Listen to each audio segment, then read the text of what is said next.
Pagi Pak Sutris. Oke, baik. Bismillahirrahmanirrahim. Assalamualaikum warahmatullahi wabarakatuh.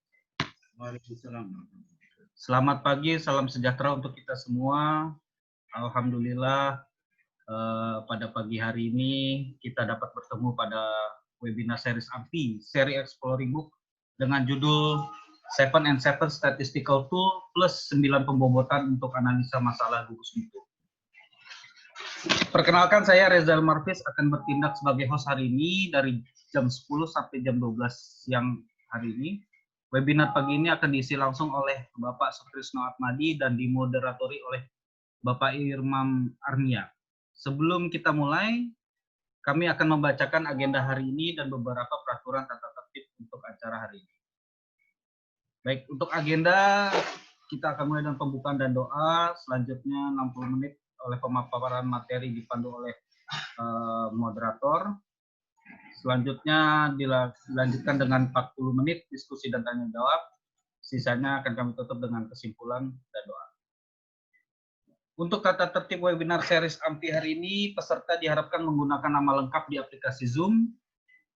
Audio seluruh peserta akan kami mute oleh host demi kenyamanan bersama. Pada saat sesi diskusi, pertanyaan dapat diajukan melalui kolom chat. Dan apabila ingin bertanya dengan audio, dapat dikomunikasikan dengan host terlebih dahulu melalui kolom chat.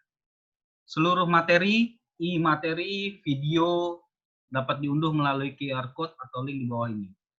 Video akan kami upload setelah webinar pagi ini selesai. Berikut linknya, silahkan Bapak kalau ada yang mau di-capture atau di-screenshot. Kami beri kesempatan.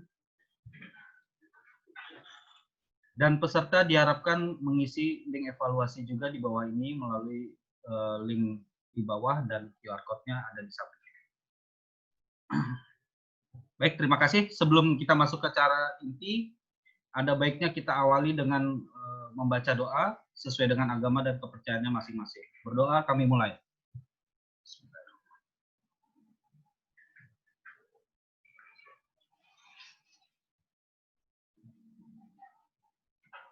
Baik, selesai. Untuk mengefektifkan waktu, kami akan mulai saja webinar pagi ini. Untuk waktu dan tempat kami persilahkan Bapak Imam untuk memulai.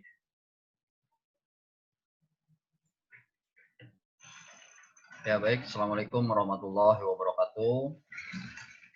Selamat datang kepada semua peserta, Bapak Ibu sekalian, di webinar Exploring Book ya.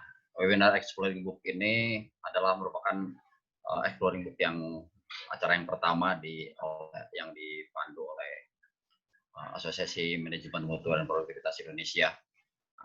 Kali ini kita akan bahas atau akan mengeksplor salah satu dari bukunya Bapak Insinyur Haji Sutrisno Atmadi. Nah, ini salah satunya ya. Ini soalnya ada beberapa buku seri manajemen mutu ya. Yang akan kita bahas adalah 7 and 7 Statistical Tool plus 9 pembobotan untuk analisa masalah gugus mutu. Ya, nanti 2 jam ini sepenuhnya akan dibawakan oleh Bapak Sutrisno selaku penulis buku ya. Nanti saya akan bacakan biodata beliau. Pak Sutrisno Atmadi ini lahir di Cilacap 1 Agustus 1950. Sebentar lagi mau ulang tahun nih Pak Trisno nih. Selamat ulang tahun dulu lah sekarang ya. Nah, terus selanjutnya pendidikan beliau S1 Teknik Mesin dari Universitas Gadjah Mada, Yogyakarta. Ya. Terus Pak Sutrisno ini sudah mempunyai berbagai pengalaman yang dalam lah ya. Nah, yang diantaranya satu, beliau ini adalah konsultan manajemen mutu, quality management konsultan, 17 tahun, sekitar 17 tahun. Terus beliau juga pernah di industri baja, steel industry, Cilegon 20 tahun, dan industri kendaraan sekitar 14 tahun ya. Nah, pengalaman di bidang mutu beliau ini juga sangat banyak. Ya, beliau merupakan konsultan, instruktur, asesor quality management, Chairman for Quality Development and Application, TQM, ISO System, MBNQA, 7 Habits, 5R atau 5S, dan Six Sigma. Juga beliau ini berpengalaman sebagai juri internasional juga ya, di ICQCC, APQIC, terus di IATEC, di IAEQC juga. Nah, terus juga tentunya juri nasional juga, TKMI, TKMPN, konvensi internasional internal perusahaan ya, di beberapa perusahaan BUMN dan perusahaan swasta lain. Terus juga instruktur, auditor, examiner juga, jadi sangat banyak. Dan beliau juga tentunya penulis buku seri manajemen mutu. Ada 8 seri. Dan 8 seri manajemen mutu yang salah satunya akan kita eksplor hari ini selama 2 jam ini ya. Ini merupakan beberapa buku yang beliau sudah tulis. Ini diantaranya yang pertama panduan membangun mutu, terus yang kedua 7 alat bantu analisa masalah mutu, terus ada penerapan dasar 5R atau 5S. Selanjutnya panduan menyusun makalah CIP, terus basic mentality, yang keenam sistem penilaian CIP, terus yang ketujuh 7&7 statistical tool plus 9 pembuatan yang akan kita eksplor hari ini, dan yang ke-8 basic mentality 2, berpikir positif. Ya, sekira ini buku-buku ini juga sudah bisa Bapak Ibu, mungkin di antara Bapak Ibu juga sudah pernah membacanya. Tapi kalau misalnya ini sudah ada juga beredar juga di toko-toko buku. Oke, baik. Sekira untuk pembukaan cukup sekian. Untuk mengefektifkan waktu, nanti kita langsung ke Pak Sudrisno. Dan nanti Bapak Ibu kalau misalnya mau bertanya, nanti ada sesi pertanyaan khusus. Tetapi juga kalau misalnya mau bertanya duluan, silahkan ditulis di kolom chat ya. Nanti kita saya akan rangkum, akan catat pertanyaan dari Bapak Ibu, dan nanti pada saat sesi tanya jawab akan dijawab oleh Pak Sudrisno Atmadi. Baik, untuk mengefektifkan waktu, saya kira langsung saja Pak Sudrisno untuk segera membahas tentang atau mengeksplor buku 7&7 Statistical Tool plus 9 pembobotan ini. Silakan Bapak Sudrisno, sepuluhnya saya serahkan kepada Pak Sudrisno. Silakan.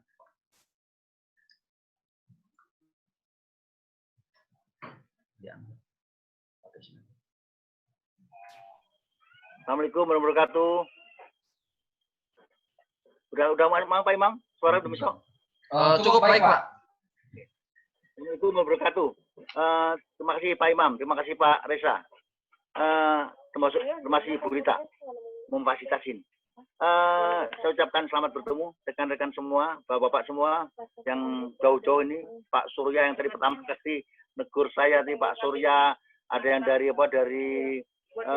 beberapa perusahaan, nggak bisa sebutnya satu persatu. Selamat berjumpa, kita udah lama nggak bertemu ini gara-gara COVID ini. Moga-moga COVID telah berlalu. Saya akan bicara masalah mengenai 7&7 Study Tool. Ini buku terbaru saya. Ini masalahnya adalah kita sebagai orang mutu itu bicara dibatasi beberapa ketentuan.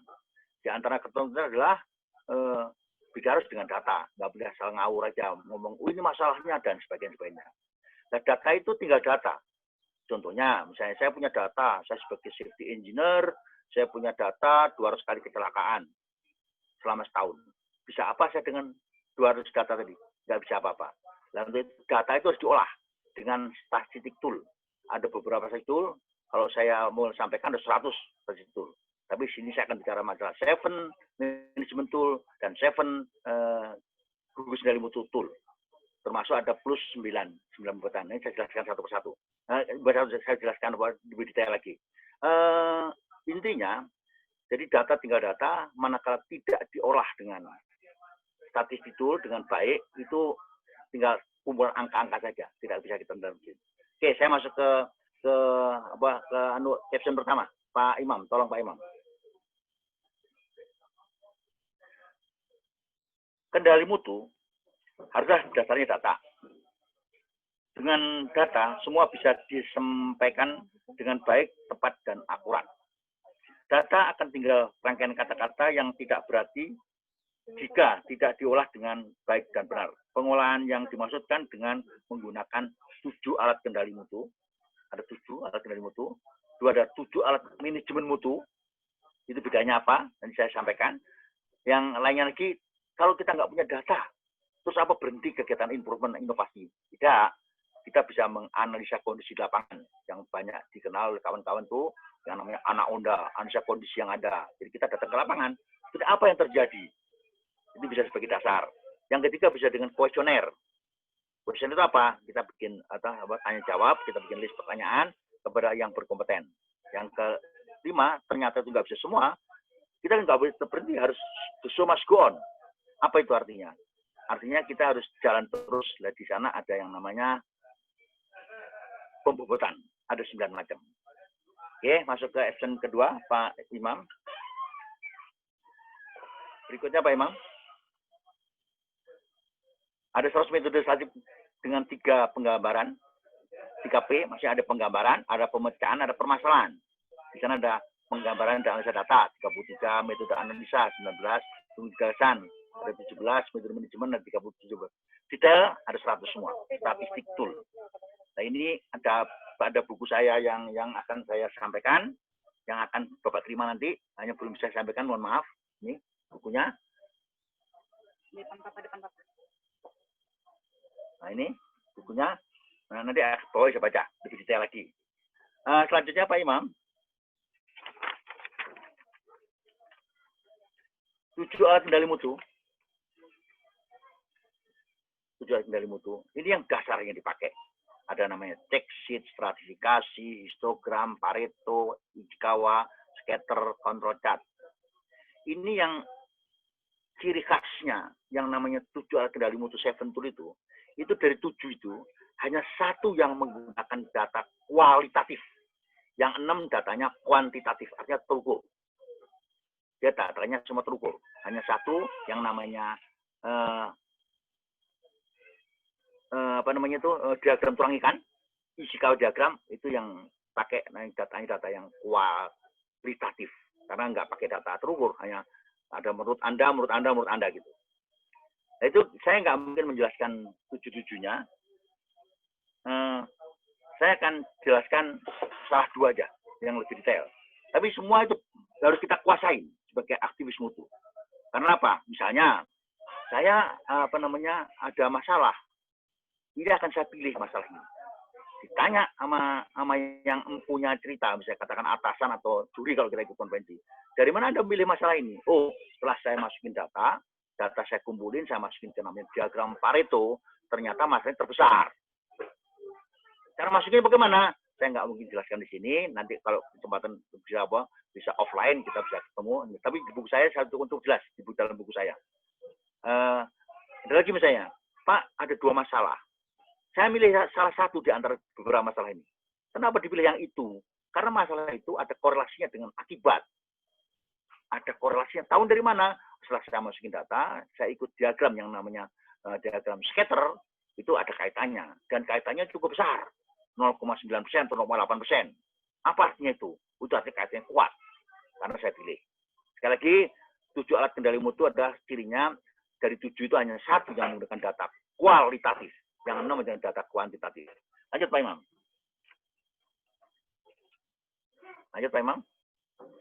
6 di antaranya menggunakan data kuantitatif, hanya 1 menggunakan data kualitatif, yakni Ichikawa diagram.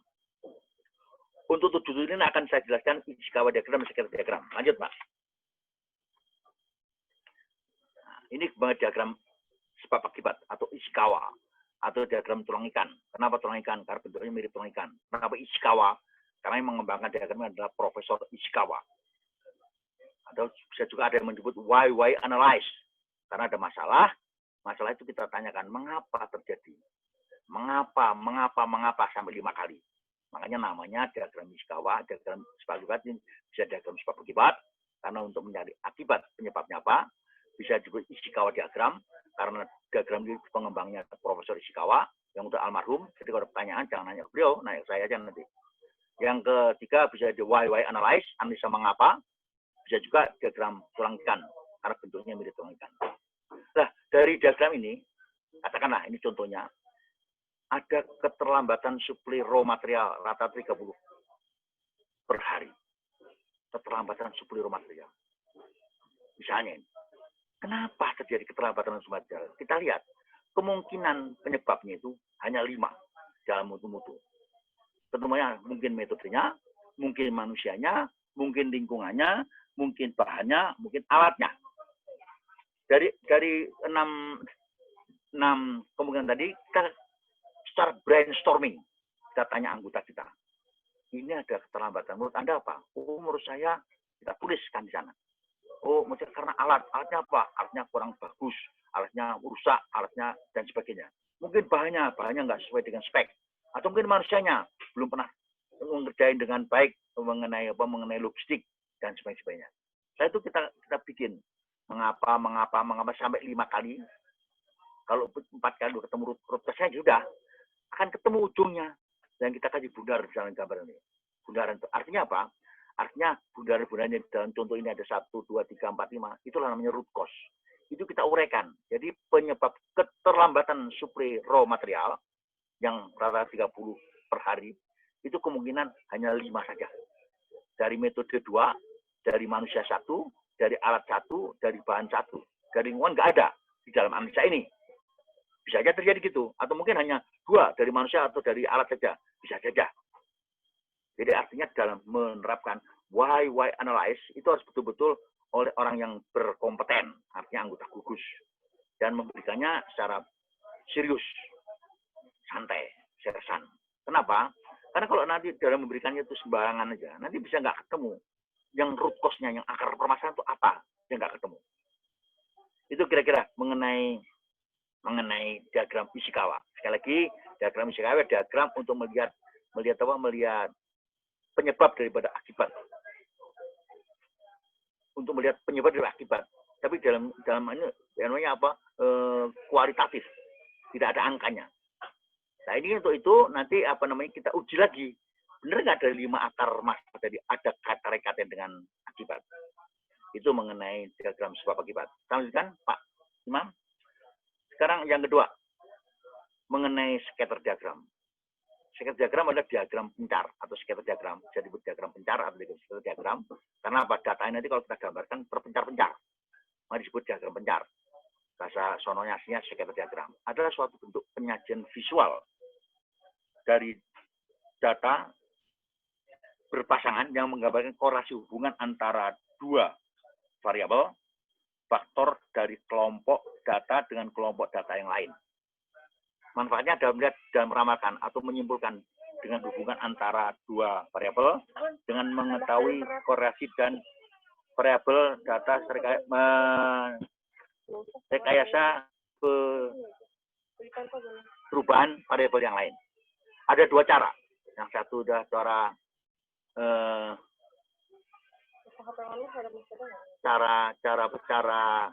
statistik, ada cara grafis. Matematis maaf. Dua matematis adalah metode grafis, metode statistik. Lanjut Pak Imam. Nah, ini gambar. Gambar ini nanti diagramnya kita ada garis sumbu Y dan sumbu X. Sumbu Y anak akibat, sumbu X adalah penyebab. Dari sumbu Y tadi kita masukkan. Ada masalah dari data kita masukkan. Data-data itu kapan terjadinya? Misalnya kita menentukan ada nggak korelasinya antara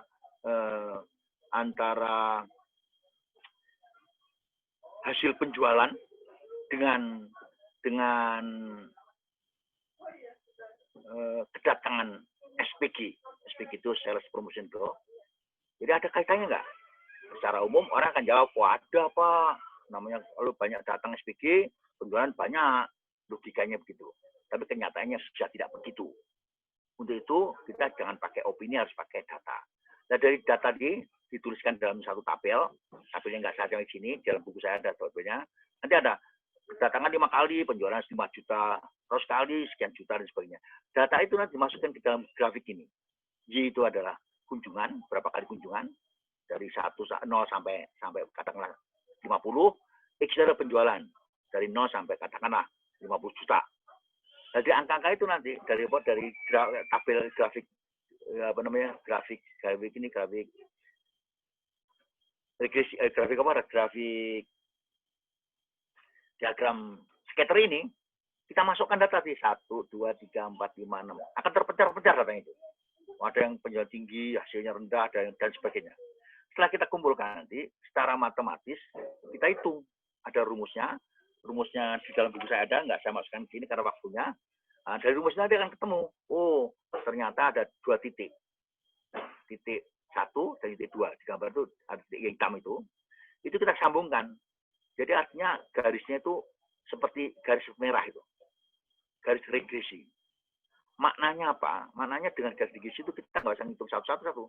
Kalau kita ingin penjualannya, katakanlah X, di sini saya sebutkan, nggak bisa saya sebutin, X berapa, nanti kunjungannya harus sekian. Kalau X-nya kecil, Y-nya bisa kecil juga, dan sebagainya. Itu namanya garis regresi. Itu dari sisi grafis. Nah, dari matematis, dari rumus tadi, kita masuk ke rumus, nanti akan ketemu angka. Angkanya yang namanya garis regresi, itu angkanya itu antara 0 sampai 0,99. Nggak sampai 1. Kenapa nggak sampai 1? Kenapa nggak sampai 1?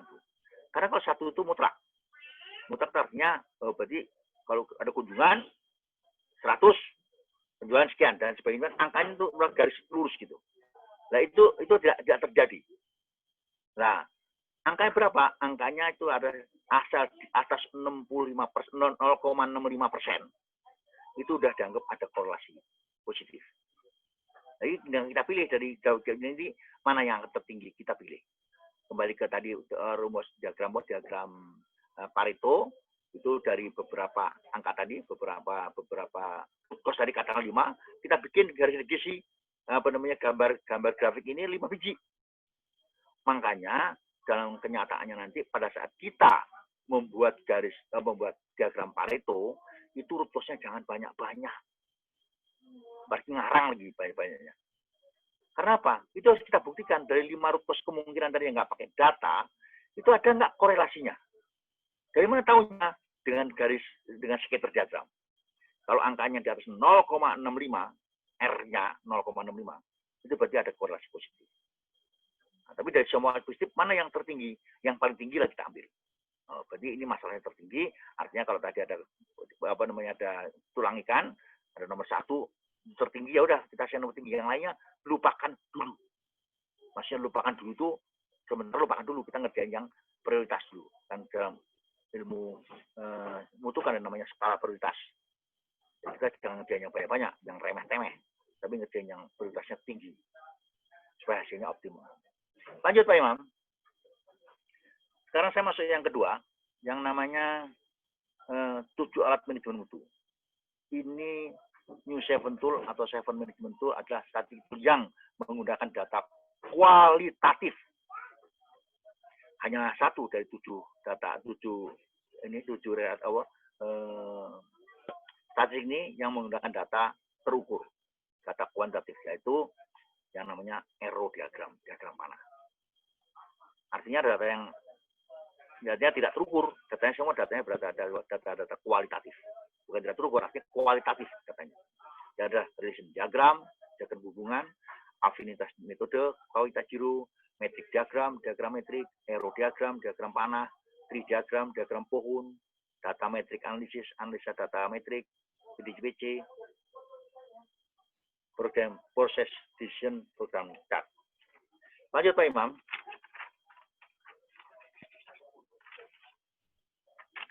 Tadi saya sebutkan 6 diantaranya menggunakan data kualitatif, hanya 1 yang menggunakan data kuantitatif yang diagram panah. Dari 2 manajemen mutu ini saya akan jelaskan relation diagram dan data metrik manis. Kenapa saya hanya 2 sih? Saya pengennya 7 saya jelaskan. Tapi nanti sampai jam 5 sore. Kan nggak mungkin sampai jam sore. Jadi dibatasin hanya 2 jam. Oke, lanjut Pak. Lanjut saya bilang relation diagram. Nah, Dari diagram ada bagian hubungan. Jadi kalau kita punya data, kita masukkan sana. Diagram untuk mencari faktor penyebab dan keterlibatannya dengan akibat. Untuk melihat kemungkinan penyebab atau beberapa penyebab sehingga terjadi akibat yang timbul.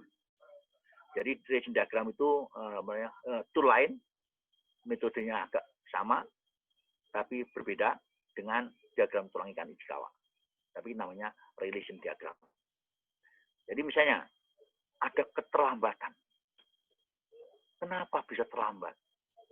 Karena bangun kesiangan. Kenapa bangun kesiangan? Nah, dengan bangun kesiangan, tertinggal bis. Nah, tertinggal bis, terlambat. Waktu tertinggal bis, bawa mobil sendiri. Tapi karena bawa mobil sendiri nggak bisa bawa mobil, nggak biasa bawa mobil, maaf, salah ambil rute.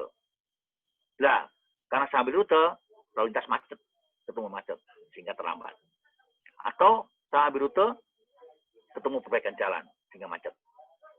Atau kenapa terlambat? Karena mobil mogok. Kenapa mobil mogok? Karena perawatan jelek. Datang terawat, kemudian penjawabnya bangun kesiangan, perawatan mobil jelek, dan salah mengambil rute. Itu kira-kira. Jadi sekali lagi, dari diagram ini bisa kita pantau, kita lihat, ada keterlambatan. Kenapa terlambat? Penyebabnya kemungkinan 3. Kemungkinan kita merawat mobilnya nggak bagus, sehingga waktu kita pakai mobil terjadi mogok, atau kita nggak pernah tahu jalan. Kalau sekarang sih mungkin di Jakarta gampang sekali, kita punya Google Map dan sebagainya, punya WASE. Tapi ini sebagai ilmu saja, pemahaman. Atau bangun kesiangan. Jadi untuk mencegah itu supaya nggak terlambat ya kita bangunnya harus pakai alarm. Bawa mobil harus buka WASE, sering buka WASE. Mobil dirawat dengan baik dan sebagainya. Itu kira relation diagram. Lanjutkan. Monggo. Yang kedua, Pak, ini mengenai ini betul. Ada data metrik analisa data metrik. Memetakan hubungan antara dua hal, kekuatan dan ketentuan. Misalnya ini, dari dua hal ada kekuatan dan ketentuan. Saya akan milih barang. Barang ini harus yang kuat dan lentur. Tapi susah dari barang itu. Ada beberapa pilihan dengan multi variabel untuk berperubahan. Misalnya kekuatannya tinggi itu berapa, rendah itu berapa. Saya datakan kekuatannya. Atau fleksibilitasnya tinggi itu berapa. Kita masukkan. Saya punya keramik. Keramik itu kuat, tapi nggak lentur. Begitu kena tekanan, patah dia kayak kaca misalnya. Keramik. Tapi aluminium itu fleksibel sekali. Jingkongko juga bagus, tapi kurang kuat. Nah, di antara tengahnya itu kita isi. Bagaimana mengenai besi? Mungkin nggak sekeras keramik, tapi fleksibelnya lebih baik daripada keramik. Karena bisa bengkok-bengkok dia. Kayu, polimer, dan sebagainya. Ini sebagai contoh saja. Dalam nanti kita ketemu data, ketemu ini masalah, kita masukkan ke sana. Hal-hal yang berkaitan dengan kekuatan dan fleksibilitas. Ini salah contoh saja. Bisa aja Bapak pada waktu dalam pekerjaan ketemu, saya akan memilih nih. Ini satu masalah ini mana yang sulit dan masalah yang mana yang biayanya besar. Antara biaya dan kesulitan. Ini kita masukkan. Sehingga kita bisa milih mana yang kira-kira tengah-tengah, yang biayanya nggak begitu besar, tapi hasilnya optimal. Lanjut Pak Imam.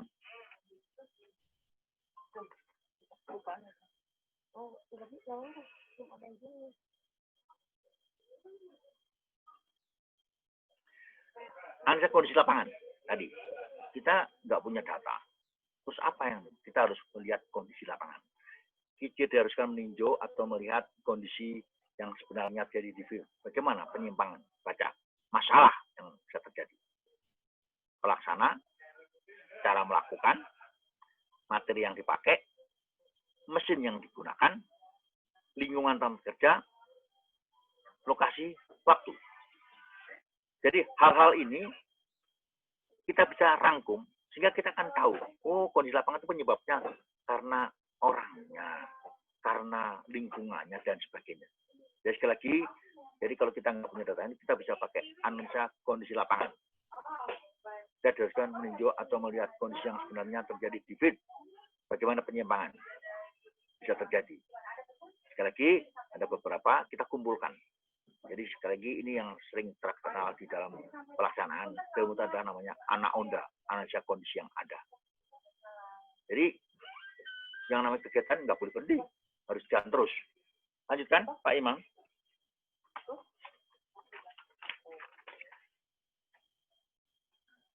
Kita nggak bisa Pak lihat ke lapangan Pak. Kita bisa pakai penyebaran kuesioner, bisa dengan metode kuesioner. Hanya perlu menjadi perhatian dalam penyebaran kuesioner ini harus memperhatikan jumlah responden. Apa itu jumlah responden? Misalnya kita mau mencari buat kuesioner, kira-kira siapa yang terpilih jadi Presiden Republik Indonesia? Kalau penduduknya 260 juta, kita menyebar respondennya hanya 100, yang nggak valid. Nggak valid. Yang kedua, waktu penyebaran kuesioner, misalnya saya akan memilih sekali lagi, memilih pemilihan bupati di Kabupaten A. Kita kapan pemilihan bupati? Bupati adalah pertengahan tahun 2011, 2021. Kita nyebarinya katakanlah awal 2020, ya nggak valid. Atau setelah terjadi itu, ya nggak valid. Artinya waktu menyebarannya harus dekat-dekat dengan kondisi yang ada terakhir. Masih sering ada tuh, wah kalau pilihan presiden atau pilihan kepala saat ini bisa terpilih A, si B. Ya, karena tadi waktu bisa berubah-ubah. Yang ketiga, area lingkup sasaran kuesioner. Apa itu maksudnya? Ini ada pemilihan, katakanlah pemilihan gubernur atau wali kota. Ada wali kota, pemilihan wali kota, itu yang kita ambil respondennya itu 90% kita ambil dari orang sekitar rumahnya beliau, areanya, atau dalam lingkaran dalam beliau. Dia pasti menang. Artinya kuesioner tadi tidak valid. Jadi area harus jelas. Jadi kalau kita punya area yang sekian, katakanlah pemilihan presiden, itu kita punya 36 provinsi, semua provinsi harus terwakili. Semua provinsi terwakili. Yang ketiga, dari jawaban safety player. Apa itu jawaban safety player? Itu pada dasarnya semua manusia termasuk saya, itu kalau ada pilihan, ada 5 pilihan, itu saya pilih nomor 3. Aman. Jelek enggak, bagus enggak. Itu biasanya. Makanya dalam kuesioner kita diharuskan jangan sampai ada jawaban yang sifatnya safety player. Jadi kalau dari jumlah ya sebaiknya, bukan sebaiknya, jumlahnya 4. Jangan 2. Kalau 2 namanya bukan kuesioner nanti, voting. Terus ada lagi dalam hal penyebaran kuesioner itu, misalnya tadi pertanyaannya jangan merupakan statement. Saya pertanyaannya sampaikan jangan menggiring sehingga jawabannya pasti itu. Itu memang perlu ilmu tersendiri dalam buku yang saya pelajarin, itu namanya dalam penyebaran kuesioner ya, ada beberapa persyaratan. Nah, nanti kawan-kawan akan saya sampaikan lebih detail lagi. Lanjut Pak Imam. Nah, ini yang menarik. Saya mau pakai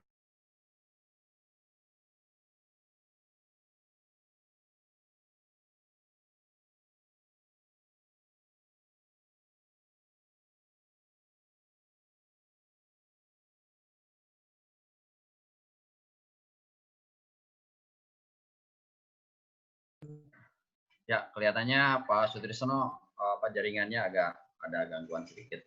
Jadi mungkin nanti sambil nunggu on lagi Pak Sutrisno, mungkin nanti ada pertanyaan bisa Bapak Ibu tulis di kolom chat. Ini sudah ada beberapa pertanyaan sih, nanti akan kita Pak Trisno jawab secara langsung sendiri. Ini sudah ada 3 pertanyaan sih ya.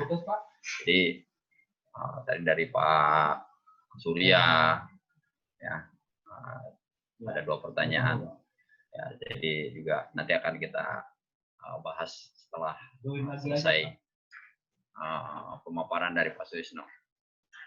Ini masih diupayakan untuk bisa menyambung lagi dengan Pak Sutrisno. Mohon maaf di atas ketidaknyamanan ini. Pak Sutrisno memang ya lokasi di Cirebon ya, langsung dari lagi WFH ya.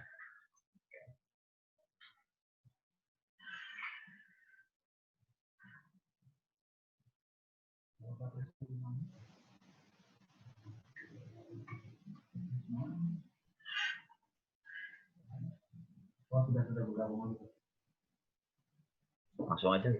Kalau sudah.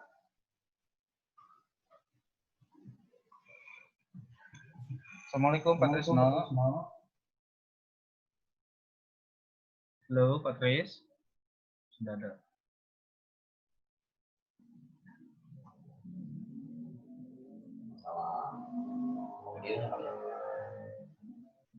Dia udah ada di room tapi belum.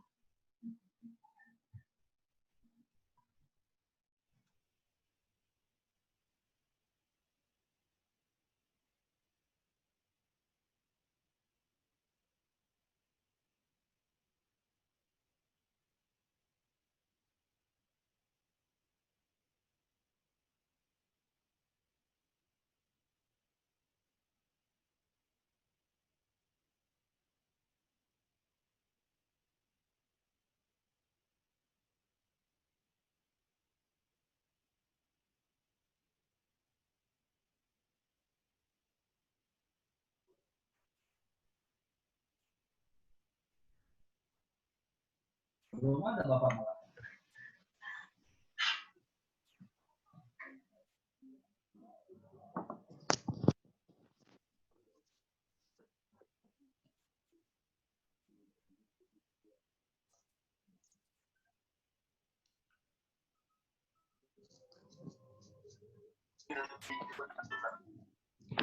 Pak. Ya, kita masih mencoba untuk supaya Pak Sutrisno bergabung. Jadi ya kita ini aja dulu ya sedikit nanti tadi kita sudah banyak sudah membahas tentang Seven Tool ya, diantaranya dari Seven Tool tadi kita ya sudah tahu hanya satu dari Seven Tool tadi yang merupakan data kualitatif ya, selainnya tuh datanya data kuantitatif. Nah sebaliknya dengan Seven Management Tool ya, Seven Management Tool itu ya kebalikannya, jadi hanya satu yang datanya kuantitatif. Jadi karena Seven Tool biasanya kita gunakan untuk ya banyak digunakan dalam pemecahan masalah ya. Jadi kalau misalnya Bapak Ibu aktif di kegiatan improvement, GKM, PKM, SS gitu ya, itu banyak sekali menggunakan Seven Tool ya, diantaranya ya tadi sebenarnya sudah Pak Trisno bahas juga tentang lembar pengumpulan data, terus tentang stratifikasi, juga ada fishbone diagram ya, atau sebelumnya adalah untuk menentukan prioritas kita pakai Pareto diagram, terus selanjutnya Ishikawa diagram. Setelah kita menentukan prioritas, kita identifikasi penyebab pakai Ishikawa diagram. Nah, Ishikawa diagram inilah yang merupakan yang menggunakan data kualitatif ya, karena itu datanya data kualitatif berdasarkan hasil brainstorming. Jadi kita harus uji lagi nanti hasil dari Ishikawa diagram ini ya, salah satunya adalah dengan pakai scatter diagram untuk menguji hubungan dengan antara penyebab dan akibat. Halo Pak Trisno, sudah bisa nyambung lah ya? Alhamdulillah, ini Pak Trisno sudah gabung lagi. Silakan dilanjutkan aja Pak Trisno. Misalkan bukan di pesawat Anda, di pesawat saya. lanjut ke pembuatan tadi Pak. Ya. Jadi sekali lagi ada 9 macam, ada voting, multi voting, selection grid, nominal group teknik yang sering disebut NGT saja, pair comparison, scoring system, metric comparison, FMEA, failure mode and effect analyze, brainstorming maupun mind mapping. Ini saya mau jelas dulu yang mengenai I tadi, brainstorming dan mind mapping. Apa itu brainstorming and mapping? Brainstorming mapping adalah kita dengan brainstorming, unjuk pendapat, maupun mind mapping, memetakan pendapat kita. Jadi ada pernah suatu ketika ada kita seorang peserta menggunakan data yang namanya single namanya suggestion system sendirian. Mereka bikin tulang ikan. Terus ditanya sama orang, loh, Anda ini kan sendirian, bagaimana Anda bisa brainstorming? Jadi beliau pengetahuannya mengenai tulang ikan hanya sampai ke brainstorming saja. Padahal kita bisa menggunakan mind mapping. Jadi saya sendiri memetakan pendapat saya, ini ada masalah, penyebabnya mungkin apa, ini bisa juga. Nah, itu kira-kira mengenai I. Terus kembali ke A sekarang. Voting. Voting itu ada salah satu pembobotan. Tapi jangan pernah digunakan. Kenapa? Karena voting itu nggak punya data sama sekali, nggak punya argumen sama sekali, nggak punya dasar untuk menyampaikan. Jadi saya sering sampaikan ini bahwa bahasa jeleknya itu ada suatu ketika perkumpulan voting, ngambil voting. Karena voting itu tergantung individual, itu milih sembarangan aja. Sehingga yang terpilih itu adalah orang yang kebetulan pengaruhnya terhadap lingkungan tadi, rapat tadi terbesar, terkuat, akan terpilih. Padahal tidak begitu. Makanya voting, jangan gunakan voting. Sekali lagi, orang mutu tidak boleh menggunakan voting, walaupun voting pembobotan. Karena saya akan jelaskan mengenai B, C, D, E, F, G, H, I tadi sudah jelaskan. Tapi dari 9 itu nggak mungkin saya jelaskan semua, mengingat waktu, saya akan jelaskan salah 2. Salah 2, yaitu, lanjut Pak. Dari voting memberi wewenang pada anggota untuk memberi pilihan pada 2 masalah yang mereka terapkan. Kalau tidak direkomendasikan, karena tidak punya dasar yang dapat dipertanggungjawabkan. Untuk itu dalam analisa mutu, jangan pernah menggunakan voting. Lanjut Pak. Dari 9 pembobotan akan saya sampaikan. Ada NGT, ada metric comparison. Lanjut. NGT. NGT itu apa? NGT adalah nominal group teknik. Jadi saya hasil brainstorming. Ternyata dari tulang ikan, penyebabnya satu masalah itu ada penyebabnya 5 masalah. Masalah 1, 2, 3, 4, 5 angka Romawi. Ada 5 masalah. Terus bagaimana kita milih 5-5-nya nih? Apa 5 yang kita kerjakan? Nah, dalam ujian mutu nggak bisa dikerjakan semua. Karena kita harus bisa milih namanya vital, few, trivial, many. Jadi kita pilih mana yang vital, walaupun few. Penting, walaupun sedikit, walaupun kecil maksudnya. Artinya, untuk memilih vital few tadi pakai apa? Dengan nominal group teknik, NGT. Memberi urutan pembuatan pada beberapa masalah yang dipilih anggota. Misal setiap anggota 6 orang. Anggota kita ada 6 orang. Yaitu ada Kabul, Lamidi, Muklis, Napitulu, Baidirbun. 6 orang maksudnya. Apa titik itu? Memberi bobot sesuai dengan nilai paling besar dari angka tertinggi. Karena ini ada 5, kita pilih angka tertinggi 5. Jadi 5, 4, 3, 2, 1. Untuk menentukan bobot dari 5 masalah. Nah, sebagai contoh, Pak Kabul, kita punya 5 masalah. Menurut Pak Kabul, mana masalah terbesar? Dari gambaran ini, Pak Kabul mengatakan, masalah terbesar nomor 1. Saya kasih skor 5. Nomor 2, 2. Saya kasih skor 4. Nomor 3, 5. Saya kasih skor 3. Nomor 3, dan nomor 4, 3. Saya kasih skor 2. Nomor 5, 1. Jadi 1, 2, 3, 4, 5. Kata Pak Napitulu, N. Mana menurut Pak Napitulu dari 5 masalah terbesar? Menurut saya nomor 3 itu paling besar. Saya kasih skor 5. Nomor 5, nomor 2. Saya kasih skor 4.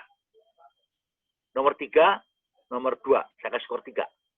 Nomor 4, nomor 1. Saya kasih skor 2. Nomor 5, nomor 4, saya kasih 1. Dari angka-angka ini dan selanjutnya, kita jumlah. Ternyata masalah nomor 1 dari hasil NGT, KLMNPR, itu totalnya jumlahnya 21. Masalah nomor 2 dari NGT, anggota, itu ada 4, 5, dan selanjutnya totalnya 24. Dan selanjutnya. Dari angka-angka ini sudah terbaca. Artinya dari 5 masalah itu yang terbesar menurut tim 24. Nomor 2. Sehingga itu yang kita pilih untuk kita selesaikan. Tapi sebelum kita selesaikan, kita uji lagi. Nah, ujiannya adalah ada namanya setengah N. Naikin Pak. Kurang naik gitu kayaknya. Bisa naik lagi nggak Pak? Itu yang bawah terpotong. Nggak, yang gambar tadi. Kecil gitu. Nggak apa ini, nggak kebaca ini. Ini. Nah itu paling bawah aja. Buka aja. Dari sana kelihatan. Nah itu di sana ada namanya formula di mana berdasarkan angka tadi, NG tadi, itu ada setengah N plus 1 rumus dasar. Setengah N plus 1 maksudnya apa? Itu dari angka 24, 21, 19, 14, 12 itu, kita setengah N plus 1. Setengah N. N itu jumlah data plus 1. Jadi setengahnya N plus 1, itu akan ketemu nanti, yang tertinggi mana. Jadi kita bisa pilih salah satu. Kembali ke KLMNPR.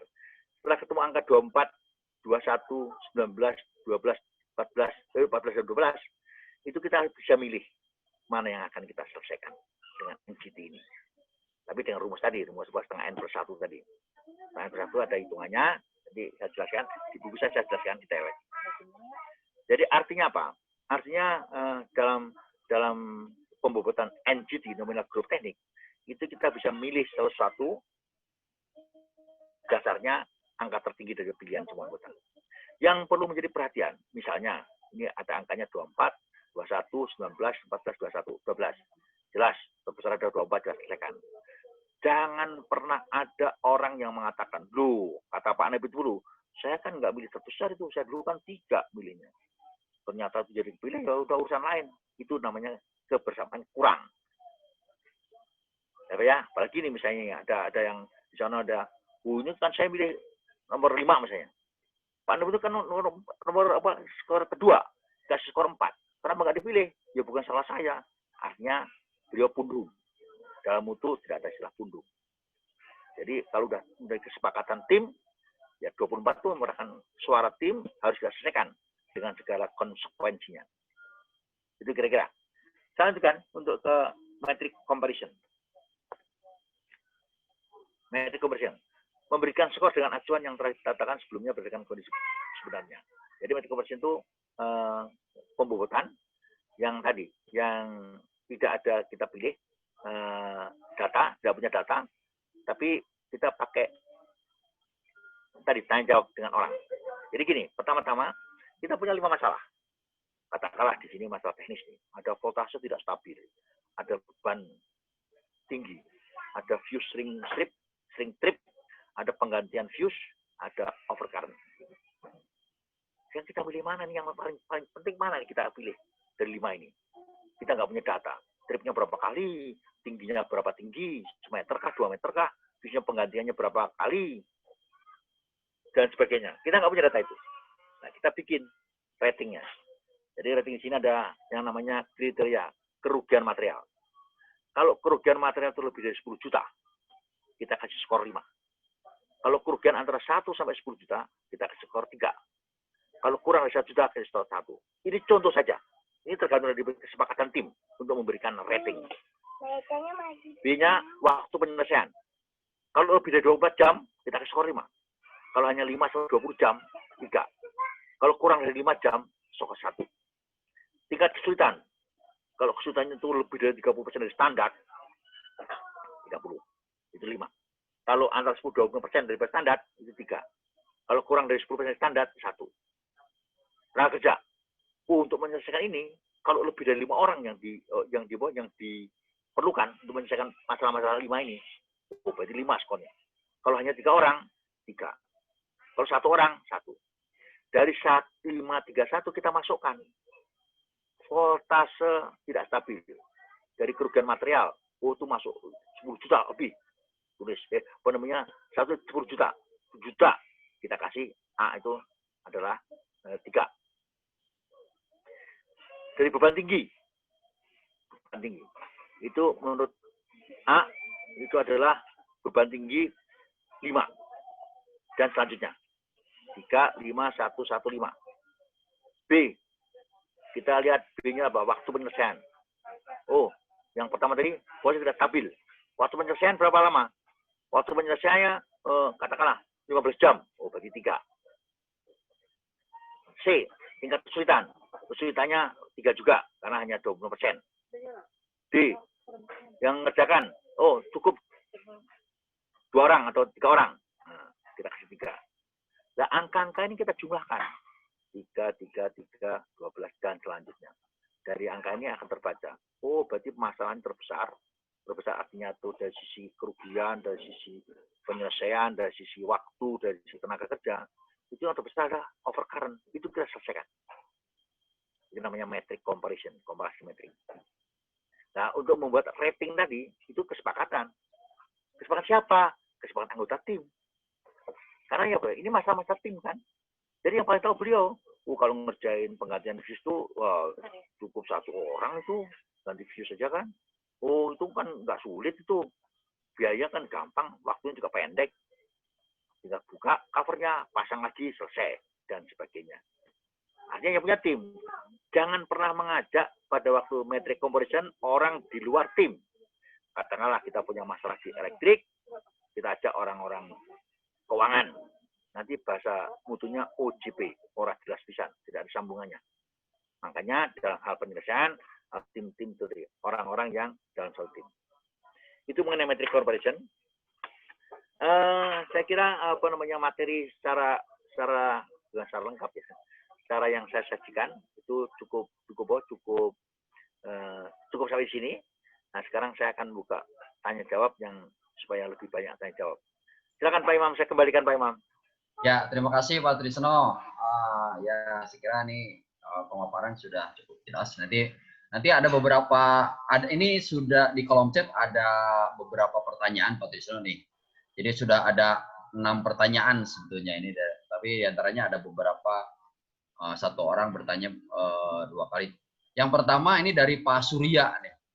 Dari Pak Surya dari Medan ini. Saya tahu itu Pak Surya. Ya, dari PTPN 3 ya. Pertanyaan yang pertama di Pispon diagram ya. Ada lambang tanda panah, maknanya apa Pak? Nah, nanti sebagai question atau apa Pak gitu ya. Yang pertama ya, lambang tanda panah maknanya apa? Itu dulu Pak. Silakan Pak. Ayo. Satu-satu atau langsung 2 dari Pak Surya nih, ada 2 nih Pak. Ya, 1 orang semua aja sekaligus. Iya. Yang kedua masih dari Pak Surya. Ini relation diagram dengan fishbone itu bedanya apa yang signifikan? Ya. Oke. Ya. Lanjut Pak. Terus yang ketiga dari Pak Hendy Martua Saragi dari PTPN 3 juga nih. Dari Pak ya. Pak. Dulu aja. Dari Pak Surya dulu. Lupa saya. Ya. Dari Pak Surya dulu ya. Tanda panah maknanya apa? Terus yang kedua relation diagram dengan fishbone apa bedanya? Silakan Pak. Tulang ikan buka Pak. Pak Imam buka. Pak Imam, tolong bukain tulang ikannya.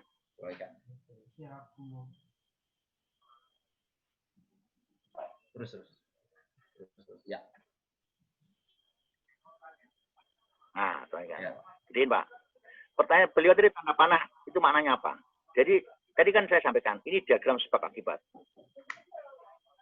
Diagram sebab akibat. Artinya apa? Ada akibat keterlambatan suplai raw material contoh tadi. Penyebabnya apa? Kita lihat sana. Mungkin metode penyebabnya menjadi terlambat. Mungkin manusia terlambat. Tanahnya artinya itu. Mungkin lingkungan, arah panahnya menjadi terlambat.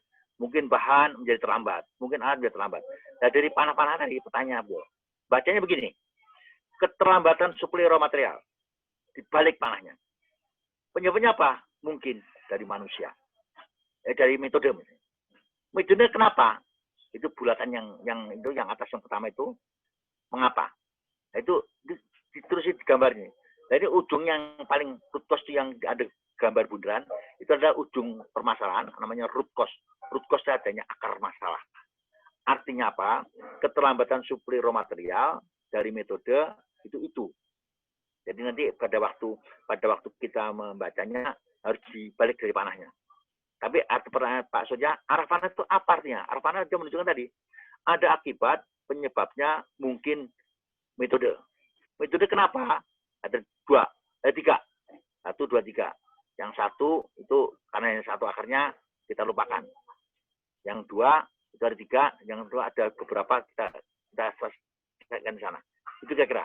Sekali lagi, jangan semua root cause, jangan semua ujung panah itu kita kasih sebagai root cause. Kata kalau ini dipakai semua, itu ada 1, 2, 3, 4, 5, 6, 7, 8, 9, 10, 11. Ada 11.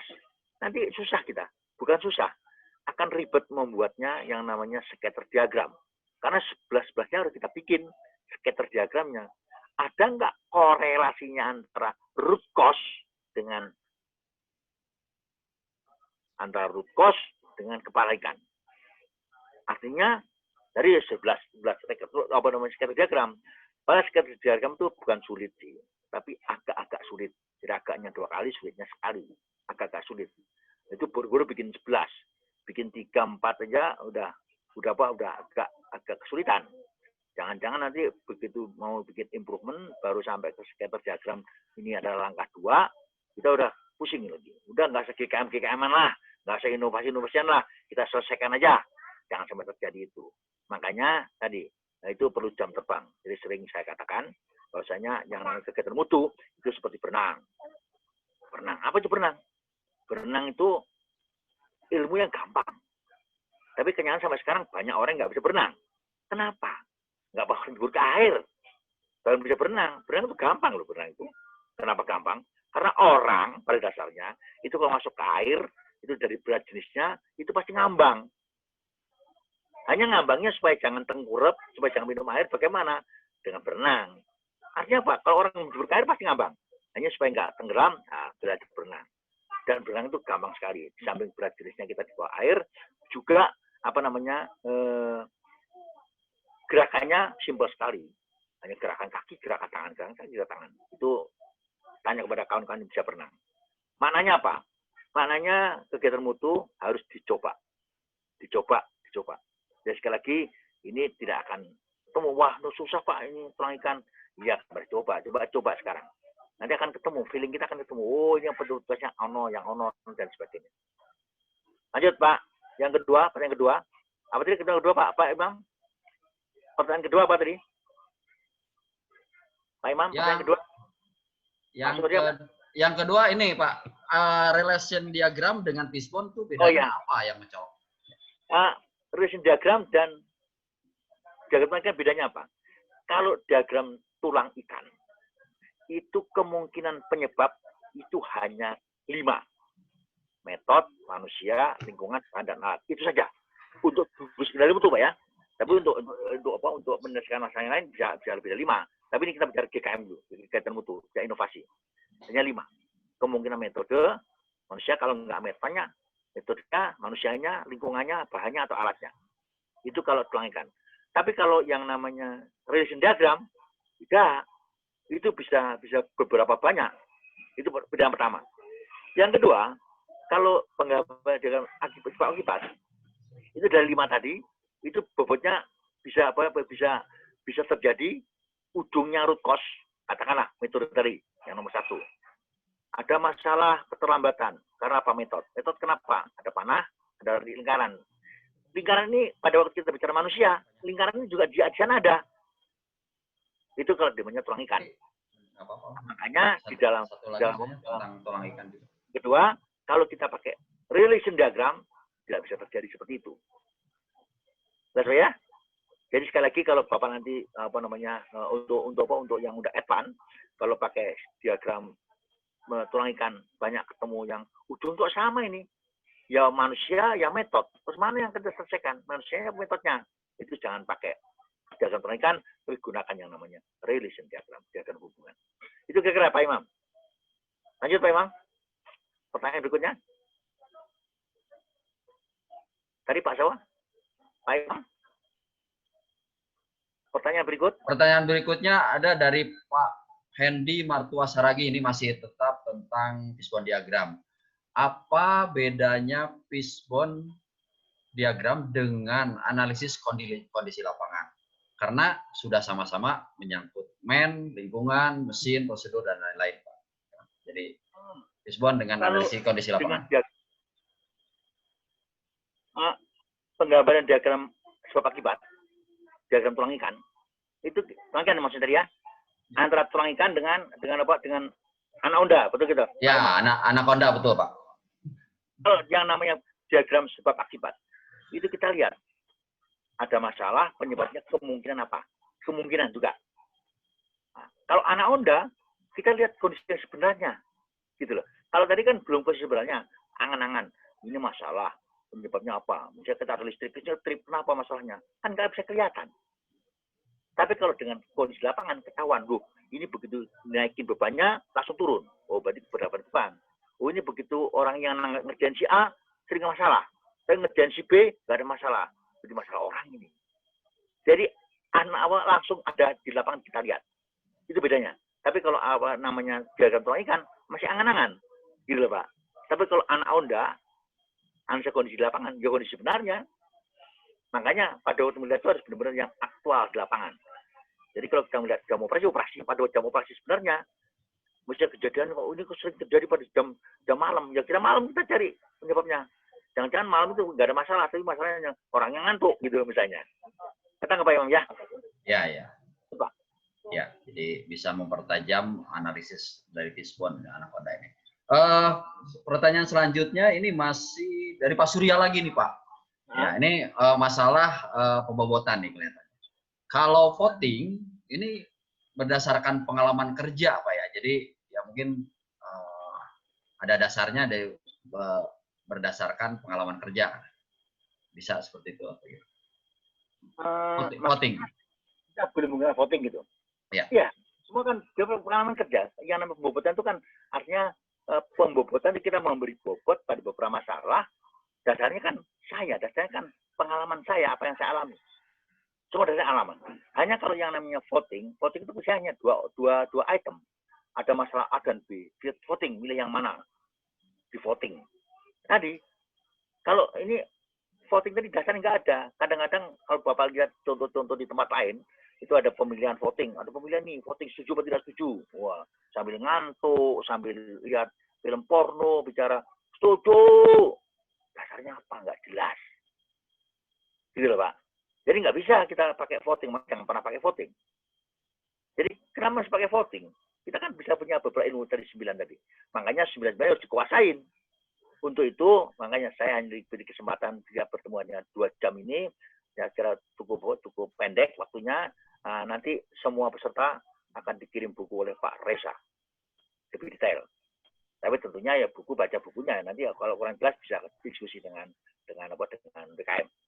Nanti kapan-kapan kita bisa ketemu secara offline. Itu kira-kira Pak Saudi yang mau tanya. Pak Surya lagi. Ya. Oke, lanjutnya Ya. Pak. Ya. Ini masih ada beberapa pertanyaan lagi mengenai Beberapa pembobotan. saya sengaja pertanyaan biar banyak. Ya, Biar- ya.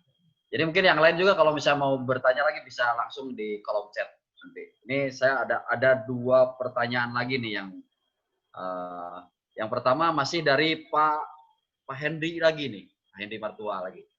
Nah, ini mengenai NGT juga. Bukankah NGT ini mirip voting? Nah, di mana saat pemberian nilai oleh peserta dari 5 hingga 1 kurang berdasar juga, tidak ada argumennya gitu. Apakah seperti itu, Pak? Ya, jadi kalau seperti itu, nanti tugasnya sebagai koordinator, misalnya. Saya voting lihat voting NGT Pak. Bukan NGT. NGT. NGT.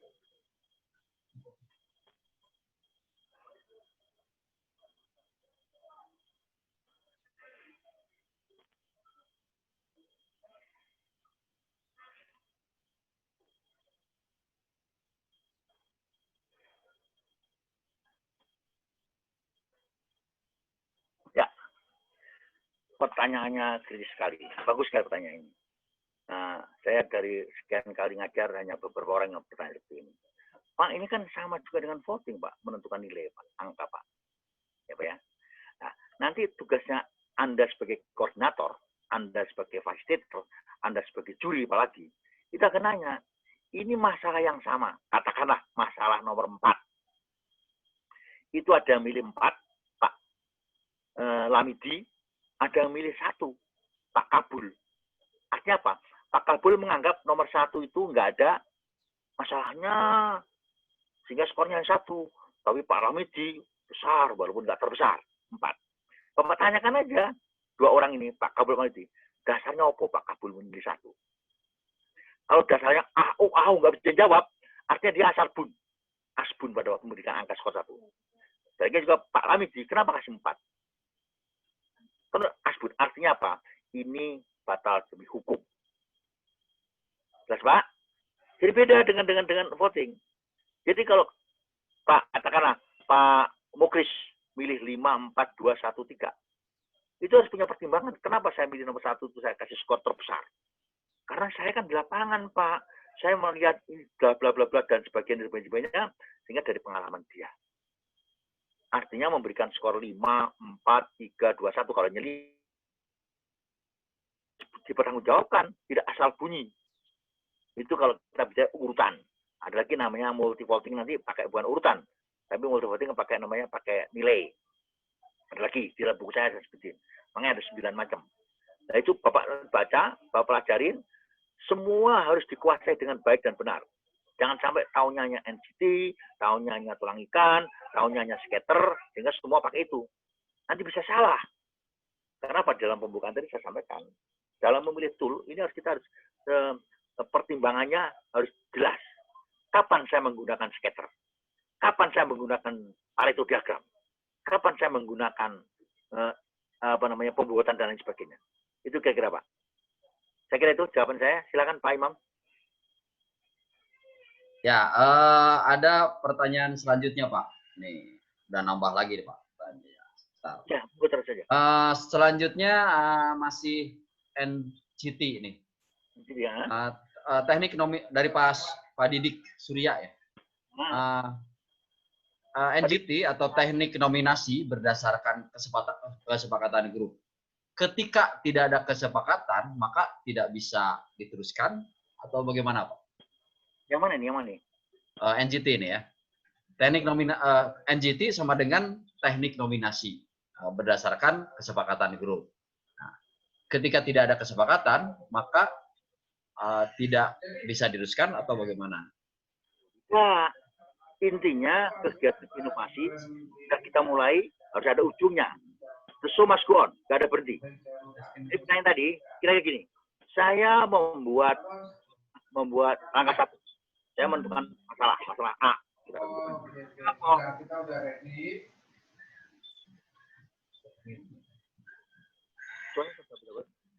Masalah nomor 1 udah ketemu dari Pareto. Masalah nomor 1 itu kita uji lagi. Nomor 1 itu masalah terbesar. Kata Pareto, kata masalah. Setelah terbesar, kita uji. Ada masalah nomor 1 tadi, terbesar. Penyebabnya apa? Kemungkinan, root cause. Dari root cause tadi, kita nggak bisa tahu NCT. Karena nggak punya angka yang pasti. Mohon maaf. Saya ulangi lagi. Nomor 1 kita punya masalah banyak. Kita pilih yang salah satu dengan Pareto terbesar. Terbesar itu bisa terbesar rupiahnya kalau ada terjadi masalah, terbesar waktunya lama maksudnya, terbesar frekuensinya, terbesar apa aja, terbesar apapun. Kita pilih salah satu. Katakanlah terbesar rupiahnya. Terbesar rupiahnya kita cari ada masalah ini kok rupiahnya gede sekali. Penyebabnya apa? Ketemu root cause-nya 1, 2, 3, 4, 5. 5 paling banyak. Jangan banyak-banyak. Setelah 5 kita pilih.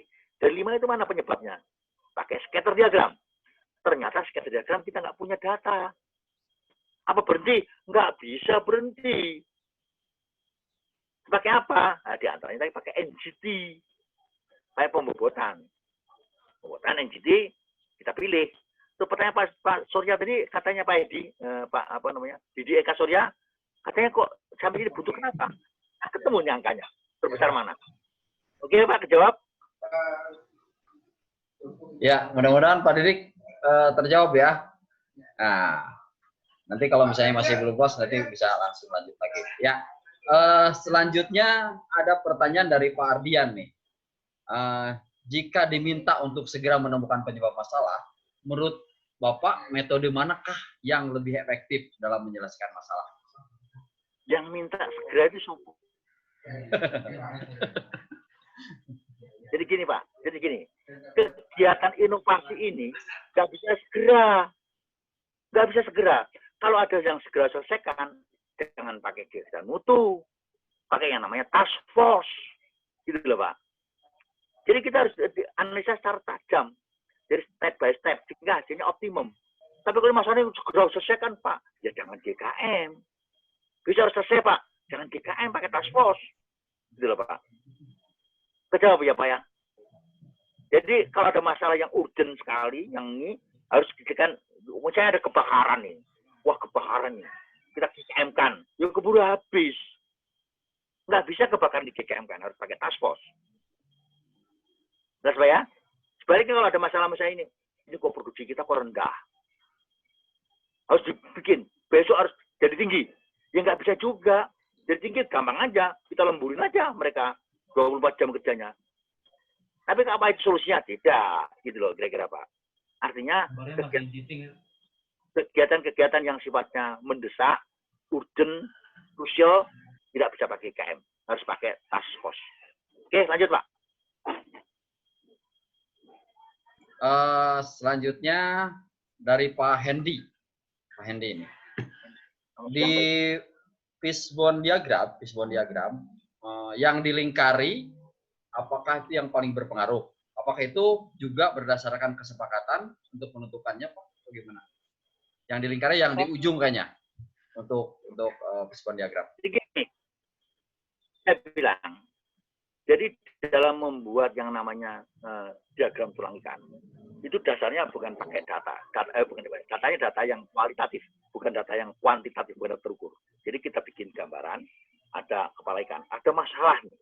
Dari masalah itu gambar tulang ikan Pak, tulang ikan. Nah, terus tulang ikan. Nah, ada kepala ikan yang misalnya keterlambatan dan sebagainya. Ini kepala ikan. Ini masalah kita. Masalah ini kita uraikan. Ini penyebabnya apa? Itu secara brainstorming. Ada keterlambatan suplemen menurut Anda? Oh, menurut saya itu karena orangnya belum ngerti, belum pernah training mengenai logistik. Masuk ke orang belum training. Ya.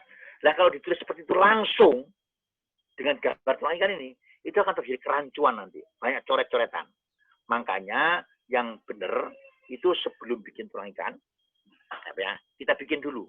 Namanya brainstorming dengan list. Ada masalah. Masalah apa? Keterlambatan suplai raw material. Penyebabnya apa? A, menurut apa? O, penyebabnya orang yang nggak ngerti. B, penyebabnya apa? Transportasinya jelek, dan sebagainya. Kita list semua ini. Kita list semua. Nah, ini dalam teori diagram sebab akibat, itu minimal satu orang 5 ide.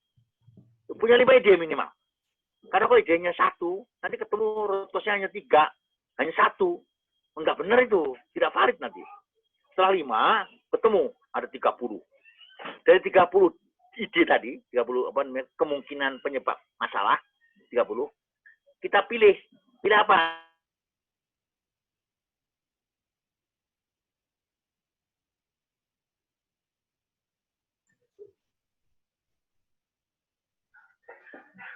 Coretin yang duplikasi lambatan suplai raw material, lainnya lagi si bejo.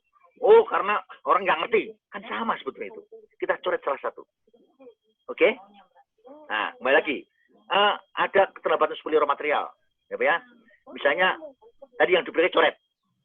Yang kedua, ada hal-hal yang tidak ada kaitannya. Misalnya gini, saya bicara ini yang paling gampang aja. Saya bicara masalah mobil rusak.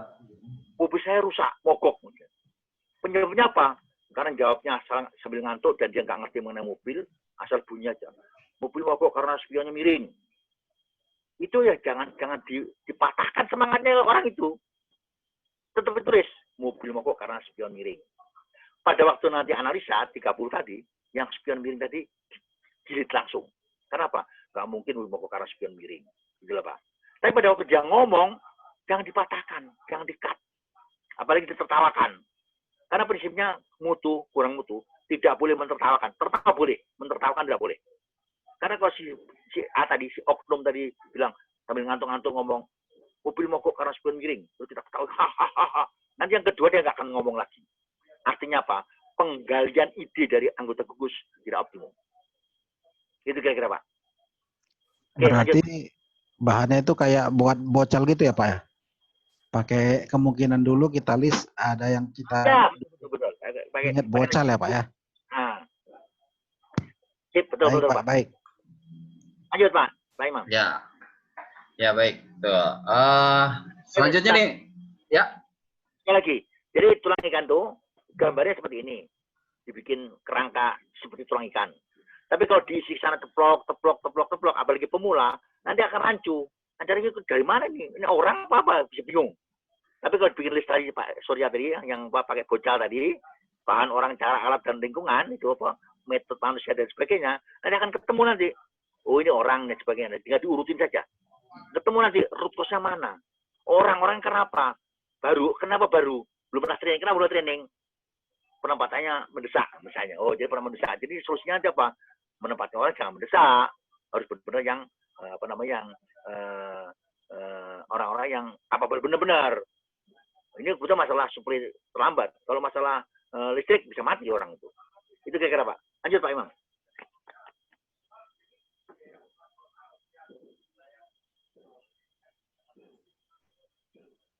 Masih dari Pak Hendy nih, pertanyaan lanjutan nih kelihatannya. Ini Pak Hendy semangat sekali nih. Ya, ini masih fishbone ya. Jadi dalam fishbone kita menggunakan asumsi ya Pak. Tidak bisakah kita menggunakan diagram fishbone sesuai dengan realisasi di lapangan? Apakah bisa atau tidak ya? Ya. Tadi saya bilang, nanti yang namanya diagram sebab akibat itu pakai asumsi, tapi aslinya yang memberikan asumsi kan JBS yang bersangkutan dengan masalah ini, gitu lah Pak. Kita percaya. Ya. Ini ada masalah, bicara masalah logistik, terambat seperti berarti orang logistik. Jadi yang anggota gugus harus orang-orang logistik yang memahami masalah ini, gitu lah Pak. Jadi jangan sampai kita bicara masalah keterlambatan suplai raw material, logistik punya urusan, kita ajak orang security. OJP, orang jelas bisa nanti, nggak nyambung. Gitu kira-kira Pak. Ya. Jadi dalam gugus putu pada waktu brainstorming mengenai apapun, itu harus yang bersangkutan. Ya. Sampai di dalam ilmu mutu, Pak, fasilitator boleh nggak ngomong nggak? Nggak boleh. Jadi kalau kita punya 5 anggota, 1 fasilitator 6, ya Pak, pada waktu brainstorming, pada waktu voting dan sebagainya, ini nggak boleh ikut nama fasilitator. Karena fasilitator bukan anggota gugus. Ya. Padahal itu bagian dari gugus mutu, bukan anggota gugus. Nggak boleh. Yang boleh hanya anggota gugus. Jelas Pak ya? Karena bisa aja saya orang teknik, saya memfasilitasi untuk gugus mutu bagian keuangan, boleh. Toh saya pengetahuan saya mengenai metodologi gugus mutu kan cukup memadain. Tapi bagi waktu brainstorming nggak nyambung saya, mana tahu saya uang. Ya. Gitu kira-kira Pak. Jadi sekali lagi yang memberikan ini adalah anggota gugus. Ya. Bersangkutan teman-teman. Oke, lanjut Pak. Oke, nah ini fishbone ini apakah hanya terbatas pada 5 kemungkinan tadi atau bisa nambah kemungkinan dari penyebab masalah, dari prosedur, risiko dan lain-lain misalnya? Jadi Pak Ichikawa waktu masih hidup itu menganalisa masalah itu ada penyebabnya. Penyebabnya apa? Itu bisa macam-macam penyebabnya. Misalnya gini, saya sebagai bapak di dalam keluarga, saya punya masalah. Masalah saya apa? Masalah saya adalah anak saya katakanlah tidak lulus kuliah. Tidak lulus kuliah. Itu masalah untuk saya. Saya cari penyebabnya. Kenapa anak saya nggak lulus-lulus?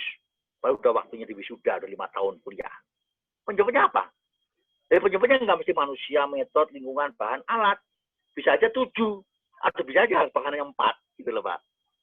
Kita nggak ya? Jadi kalau untuk masalah yang sifatnya umum, tergantung dari yang mau menganalisa. Jadi kembali lagi tadi masalah anak sekolah tadi, anak sekolah bisa aja karena kiriman uangnya nggak benar, karena lingkungannya nggak mendukung, nggak kondusif, lingkungan belajar maupun lingkungan kosnya dan sebagainya. Tapi untuk kegiatan mutu, kata Pak Ichikawa, itu cukup 5 aja. Jadi kalau ada masalah penyebabnya kalau nggak metodenya, manusianya, lingkungannya, bahannya, alatnya. Itu aja. Jadi untuk GKM, itu untuk GKM 5. Jadi sekali lagi untuk GKM hanya 5 saja kemungkinan. Apa bisa merapat ke lain? Kalau merapat ke lain nanti itu Anda bisa masukin ke salah satu. Ini merapat ke apa? Masalah uang. Uang kenapa? Uangnya kenapa? Uangnya kemahalan. Kenapa mahal? Oh berarti bahannya. Kayak gitu loh Pak. Jadi sekali lagi yang istilah tadi Pak Surya katakan ada bocal. Bocal itu bahasa mudahnya aja. Bahan, orang, cara, alat, lingkungan. Kenapa pakai bocal? Karena kalau pakai MMMBA, nanti pada waktu kita bikin list tadi, bisa rancu antara metode dan manusia. Mana ini? Antara man, metode, material, mana nih M? Semua kok M gitu. Nah, pakai bocal. Bahan, orang, cara, alat, lingkungan. Supaya nggak rancu. Baru kita masukin dalamnya tetap aja. B, bahan. O, orang, man. C, cara. O, metode, dan sebagainya. Kira-kira itu Pak Imam. Silakan Pak.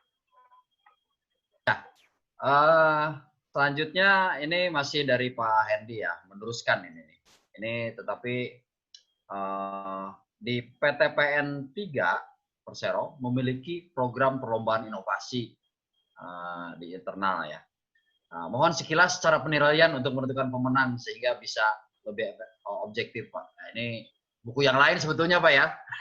Tapi nggak apa-apa mungkin Pak Tisno ini bisa menjelaskan sekilas. Gini. Bagaimana kita menentukan pemenang?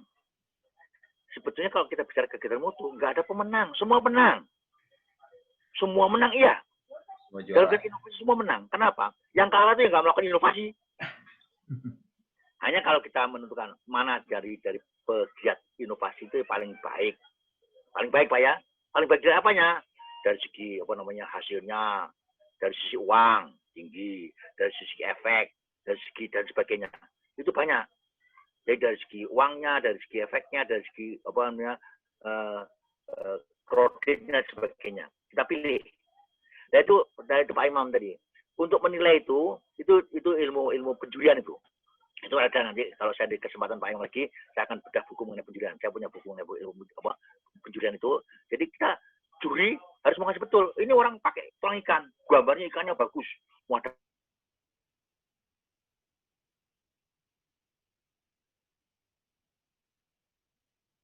Kepalanya, ada matanya, ada ekornya.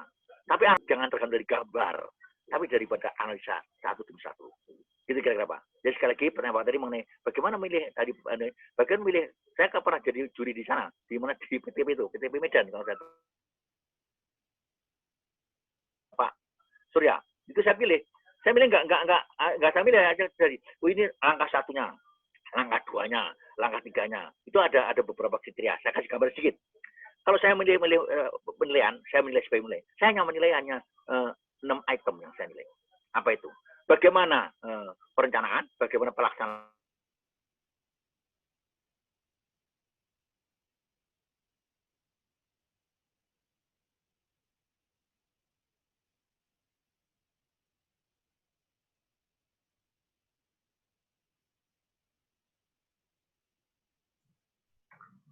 Ya, kelihatannya jaringannya apa? Oh, silakan Pak. Oke, bisa jalan ya. Hanya 4 ya. Kalau excellent, ini excellent langkah satunya. Perencanaan, saya kasih 4. Oh ini bagus Pak, saya kasih 3. Oh ini cukup saja 2. Kalau kurang 1, itu aja. Dari angka saya jumlah nanti, ketemu. Ujungnya berapa? Oh ujungnya 93. 93 itu masuk apa? Oh diamond. Itu kira-kira Pak Imam. Saya kira itu aja untuk penilaian. Nanti kalau saya bicara penilaian sekarang detail, besok pada waktu saya biar penilaian nggak ada yang ikut. Pak, diulang sedikit Pak, tadi lantaran terputus sebentar. Yang mana? Yang kriteria tadi Pak, mungkin Pak. Jadi kriteria silver. Jadi Pak Surya, dalam menilai, Bapak yang lain, menilai, itu nanti akan saya jelaskan pada saat kita web untuk penilaian. Tapi kurang lebih gini, saya menilai nggak sembarangan menilai. Makanya penilai harus menguasai betul-betul yang namanya tool tadi. Dari 7 alat, 7 metode manajemen, 9 pembuatan harus kuasai betul-betul. Jangan sampai kita terpengaruh oleh angka-angka dan gambar. Setelah kita kuasain, kita nilai. Nilainya bagaimana? Ada 6 yang kita nilai. Bagaimana perencanaannya, bagaimana pelaksanaan, bagaimana evaluasi, dan tidak lanjut. Namanya PDCA. Yang ketiga, bagaimana hasilnya. Yang keempat, bagaimana mempresentasikannya. 6 item. Lah 6 item tadi, itu saya hanya menilai dasarnya apa? Dasarnya 4 saja. Kalau excellent, sekali skor 4. Excellent sekali skor 4. Kalau excellent sekali skor 4. Kalau bagus sekali 3. Kalau cukup 2. Kalau kurang 1. Jadi saya sebagai juri hanya berhak nilai tadi. Namun demikian saya kenapa saya kasih excellent? Ada dasarnya. Oh, analisa tajam, penggunaan tool betul, angka-angkanya valid, kerjasamanya bagus, ada macam-macam. Jadi kira-kira itu. 4, 3, 1. Dari angka itu kita jumlah. Jumlahnya berapa? Jumlahnya tadi antara 0 sampai 100. Kalau 94 sampai 100 skornya, itu namanya level diamond. Kalau 87 sampai 94, itu namanya platinum. Kalau juga sekalinya nanti ada bronze, silver, platinum, gold, platinum, diamond. Itu ada angkanya itu. Itu nanti pada saat saya sampaikan, pada saat Bapak baca buku saya mengenai penilaian, kalau nggak salah penilaian itu pernah saya sampaikan ke Pak Surya kalau nggak salah. Ya Pak ya, kira-kira gitu Pak. Oke Pak Imam, lanjut Pak. Ya, ya baik, masalah penjurian, penilaian, inovasi mungkin nanti ada bahasan tersendiri atau Bapak Ibu juga bisa ikut ada pelatihan dari Wahana Kendali Mutu ya. Ya, baik, ini di kolom chat saya lihat sudah habis pertanyaan ini ya. Tapi mungkin ada Bapak Ibu yang mau bertanya, langsung aja on-kan mikrofonnya, bisa langsung berinteraksi dengan Pak Sutrisno ya. Ini ya kesempatan yang baik ini, mungkin kita bisa langsung tanya jawab ya. Silakan apabila masih ada yang mau ditanyakan. Pak Hendy, silakan. Ya. Baik, terima kasih Pak Imam. Saya mau sedikit bertanya mengenai fishbone Pak Sutrisno. Ya, Pak. Jadi menurut pemahaman saya sebelumnya, saya belum pernah mengikuti pelatihan seperti ini Pak sebelumnya. Jadi saya belajar otodidak. Pemahaman saya mengenai fishbone itu ketika ada sebuah permasalahan, katakanlah contohnya di kepala ikan, pertanyaannya Pak, kenapa saya terlambat ke kantor? Kemudian dari segi mennya, saya analisa mengenai mennya, Pak, mengenai manusianya. Karena saya terlambat bangun. Kemudian ditanya lagi, kenapa saya terlambat bangun? Karena saya tidur jam 3 pagi. Kenapa saya tidur jam 3 pagi? Karena saya mengerjakan tugas untuk membuat presentasi, membuat file presentasi. Kenapa membuat file presentasi? Karena pimpinan saya menugaskan saya untuk membuat file presentasi karena ada presentasi yang mendadak. Nah, ketika pertanyaan itu sudah tidak memiliki pertanyaan lagi, sudah itu jawaban terakhir, itulah masalah yang kita angkat. Bukankah seperti itu, Pak? Saya nggak bisa jawab hitam putih. Kalau tentu seperti Pak Andi Martua Saragi tadi, itu sifatnya kan mind mapping. Mind mapping artinya memetakan pendapat Pak Andi sendiri kan, ya Pak ya? Iya, contoh itu Pak ya. Dalam kegiatan mutu, kalau kita bicara tulang ikan dengan mind mapping, hasilnya tidak sevalid kalau kita dengan pakai brainstorming. Ya Pak ya? Itu satu. Yang kedua, kalau Pak Andi pakai mind mapping, itu nanti tadi urutannya jadi hanya orang saja. Karena apa? Yang diketahui kan orang tadi. Kenapa terlambat kantor? Karena orang. Nggak ada lainnya. Mungkin metodenya, mungkin kantornya terlalu pagi. Atau mungkin kesiangan kantornya. Kantor buka jam berapa? Mulai jam 8. Jam 8 itu udah crowded di jalanan. Jadi mungkin aturan dari kantornya. Atau mungkin daripada perjalanannya terlalu jauh. Kantornya di Jakarta, rumahnya di Bandung misalnya. Dan sebagainya. Artinya dengan mind mapping seperti yang Pak Hendy sampaikan contoh tadi, itu nanti tidak ada akarnya 5-5-nya tercover. Hanya tercover 2 tadi. Nah 1 nih orang terus. Padahal masalahnya kita terlambat datang kantor kan tidak hanya orang masalahnya.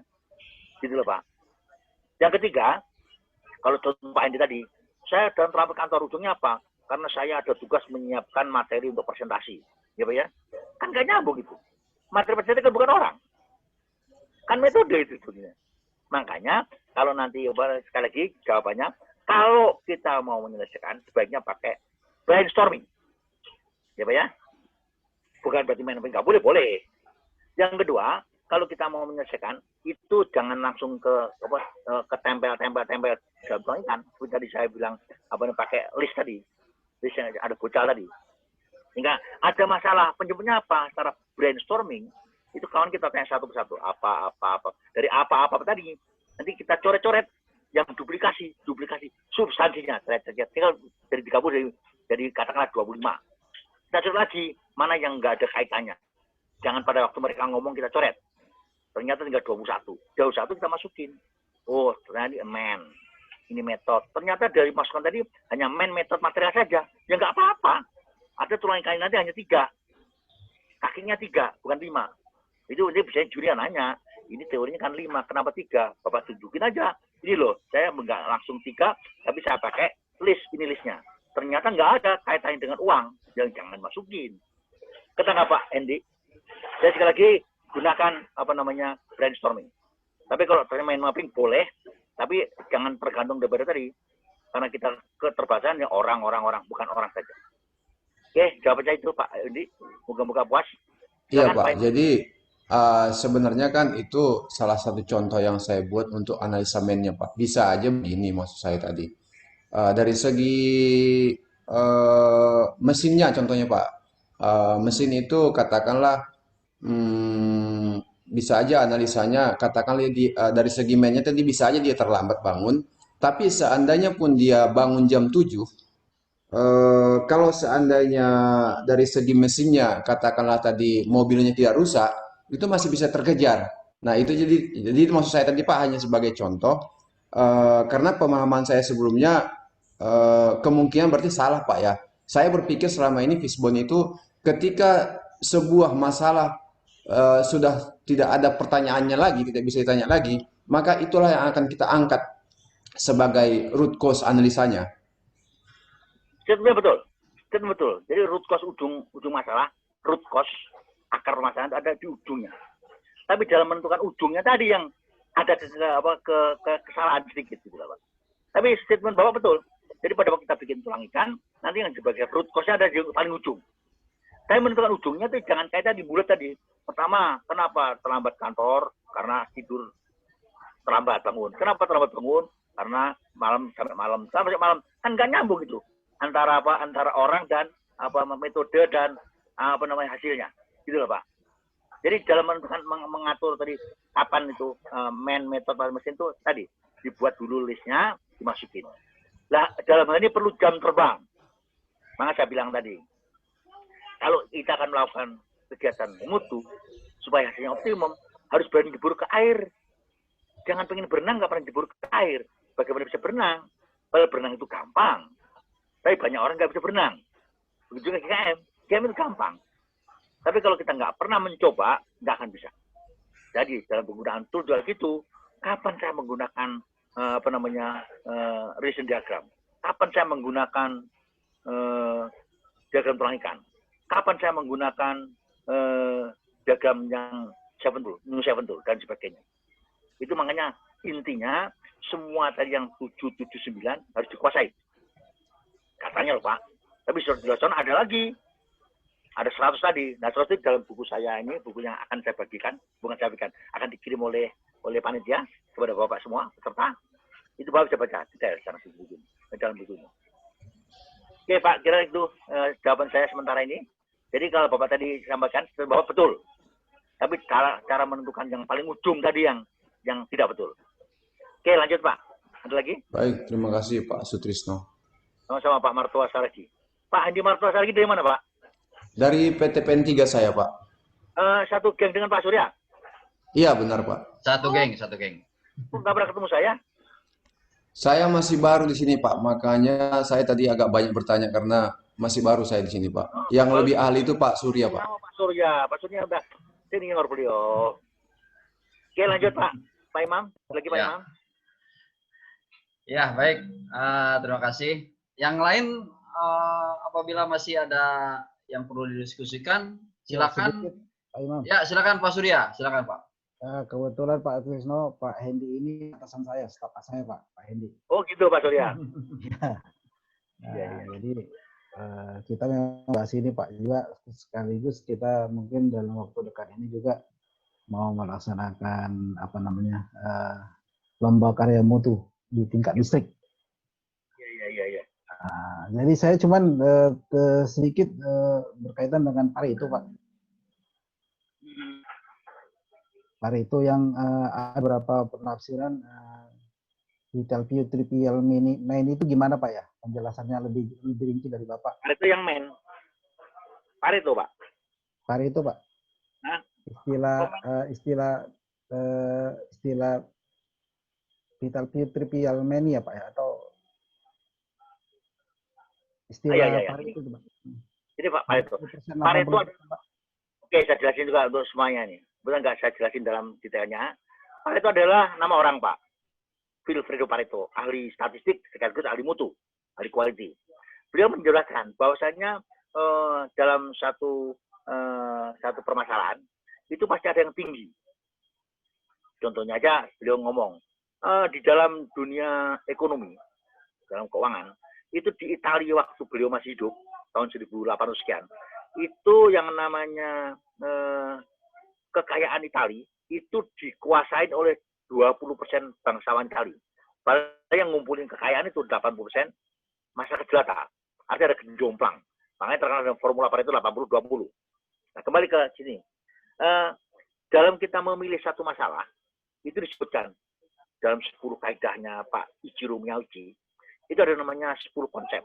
Di antaranya data, tadi yang saya jelaskan ini. Di antaranya kedua adalah vital view trivial many. Jadi kalau ada masalah, jangan kita pilih yang trivial many, yang remeh-temeh. Nanti hasilnya nggak optimum. Dari semua masalah tadi kita pilih mana yang vital, walaupun view. Dengan Pareto. Kalau Pareto itu 80-20, tapi kalau nanti dalam 3M kenyataan dilakukan, asal di atas 58% dianggap dominan. Itu boleh kita pilih. Itu kira-kira Pak. Jadi Pareto itu dasarnya dari situ. Jadi kita memilih beberapa masalah, mana yang terbesar. Pertanyaannya, terbesar apanya? Ya monggo kita mau saksikan apanya. Oh ini terbesar ini Pak, frekuensinya Pak. Ini masalahnya sering terjadi. Ini bikin bosan. Nah, kita selesaikan frekuensinya. Yang tertinggi. Oh ini masalahnya Pak, kalau jadi masalah, kerugiannya besar. Rupiahnya. Ya udah kita selesaikan dari rupiahnya. Atau ini Pak, masalahnya ada perlu waktu panjang.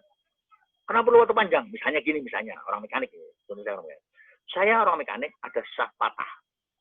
Sah patah. Kan tinggal ganti sahnya, ganti batu. Iya, itu kata orang awam. Kata saya, untuk ganti sah itu Pak, bongkar semua Pak. Kata apa ya? Sah itu loh, sah motor tuh. Untuk ganti kan bongkar semua, dibukai semua. Berapa puluh baut tuh, mungkin ratusan baut. Baru dipasang. Artinya apa? Artinya dari segi waktu lama. Walaupun murah, walaupun gantian dan sebagainya.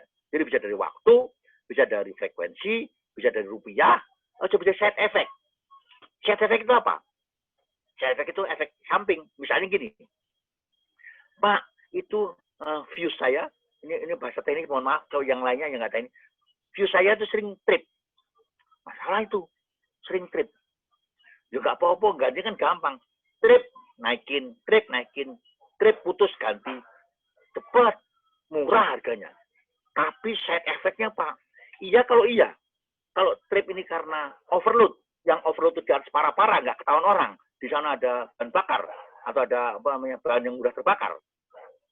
Begitu trip malam-malam, kan langsung ada terjadi kebakaran. Artinya apa? Trip jangan dilihat di tripnya, dari side effect-nya. Saya pilih ini Bapak Ibu. Kenapa? Side effect-nya besar Pak. Karena terjadi kemungkinan kebakaran karena kondisi tadi. Jadi kira gitu. Jadi dalam memilih harus jelas, Pak. Itu kira-kira, Pak Surya. Ada lainnya, Pak Imam? Silakan. Ya, silakan yang lain. Misalnya bisa langsung buka mikrofonnya. Nih ada beberapa peserta. Nih, kira satu pertanyaan lagi deh, cukup. Ada Pak Ega, Pak Sobirin mungkin, ada Ibu Meriana, Pak Yogi Aditya, dan yang lainnya. Silakan dibuka mikrofonnya. Betul nggak kelihatan kok Pak Imam. Ya. Pak Sobirin Pertamina nih. Iya Pak Sobirin Pertamina kayaknya. Pak Sobirin. Iya Pak. Kelihatan. Iya Pak. Saya Pak. Saya ngikutin. Makasih ilmunya. Tadi Ibu Meriana. Cuma mungkin dari ini Pak Tris. Iya Pak. Saya nyambi Pak. Saya nggak pakai masker dokter. Ya. Silakan Pak. Ya, Pak. Pak Sobirin. Ya silakan Pak Sobirin. Oh iya Pak. Nyambung tadi pertanyaan dari yang PTP itu. Cuman mungkin yang dimaksud dari kawan yang di PTP itu adalah yang dimaksud dari kawan PTP itu kan menentukan menentukan bagaimana cara dia mencari root cause-nya, Pak Sutris. Nah, dia memakai metode yang pertanyaan tadi 5Y itu. Nah, 5Y itu maksudnya root cause-nya itu apakah yang di depan, di fishbone-nya, atau yang jawaban 5Y yang terakhir. Itu mungkin dimaksudkan oleh kawan yang dari PTP itu, Pak Tris. Statementnya Perlu Pak. dijelaskan mungkin. Gitu Pak Sobirin. Yang di fishbone. Ya, fishbone. Jadi pertanyaan Pak, ini tadi sudah saya jawab. Jadi beliau statement yang ujung, betul. Jadi yang ujung daripada ujung kita pilih sebagai yang akan kita solve problem itu. Tapi dalam menentukan ujung tadi itu ada aturan mainnya. Tadi Pak Subirin dan Pak Endi. Jadi why harus nyambung gitu. Misalnya why, mengapa tadi mobil saya datang kesiangan, datang terlambat. Why? Pertama, karena orang, begitu kan? Why orangnya? Oh, karena bangun kesiangan. Why kesiangan? Karena apa tadi? Menyiapkan materi. Why menyiapkan materi? Karena itu kan jadi nggak nyambung antar orang dengan menyiapkan materi. Gitu loh, Pak. Jadi makanya dibikinnya jangan langsung dibikin ke tulang ikannya, ke dalam kerangka ikan, tapi dibikin ke listnya. List yang tadi istilah yang saya sering sampaikan, pakai istilah bocal tadi. Jangan pakai main method material mesin environment, nanti rancu. Kita pakai bocal, bahan orang sama aja, hanya nanti ujungnya ketahuan, oh ini karena orang, oh ini karena bahan, ini karena cara, tapi karena M-nya, M apa nih? Itu kira-kira Pak Sobirin. Sekali lagi, untuk menentukan tadi, memang perlu jam terbang. Jadi kalau hanya kita ikut teori, baca buku, dan sebagainya, nggak pernah mencoba, nanti akan rancu. Coba Bapak bayangin, Pak Sobirin bayangin lah. Pak Sobirin, Pak Sobirin, kawan-kawan yang di lapangan, itu yang udah jadi juara-juara di mana-mana, saya tahu di internasional di juara sering-sering, itu kawan-kawan kita yang tadi, yang memang menekunin tiap hari, tiap saat melakukan analisa secara saksi tadi. Tapi kalau coba yang bos di atas gitu, mohon maaf nih Pak Sobirin, itu nggak pernah ngikutin, tapi hanya baca teori saja, itu bisa nggak nyambung. Sekali lagi harus terjun kalau ingin berenang. Tidak bisa hanya baca teori, dengar pelatihan dan sebagainya. Masih Pak Sobirin, tanyaannya. Sampai jumpa. Oke, sip.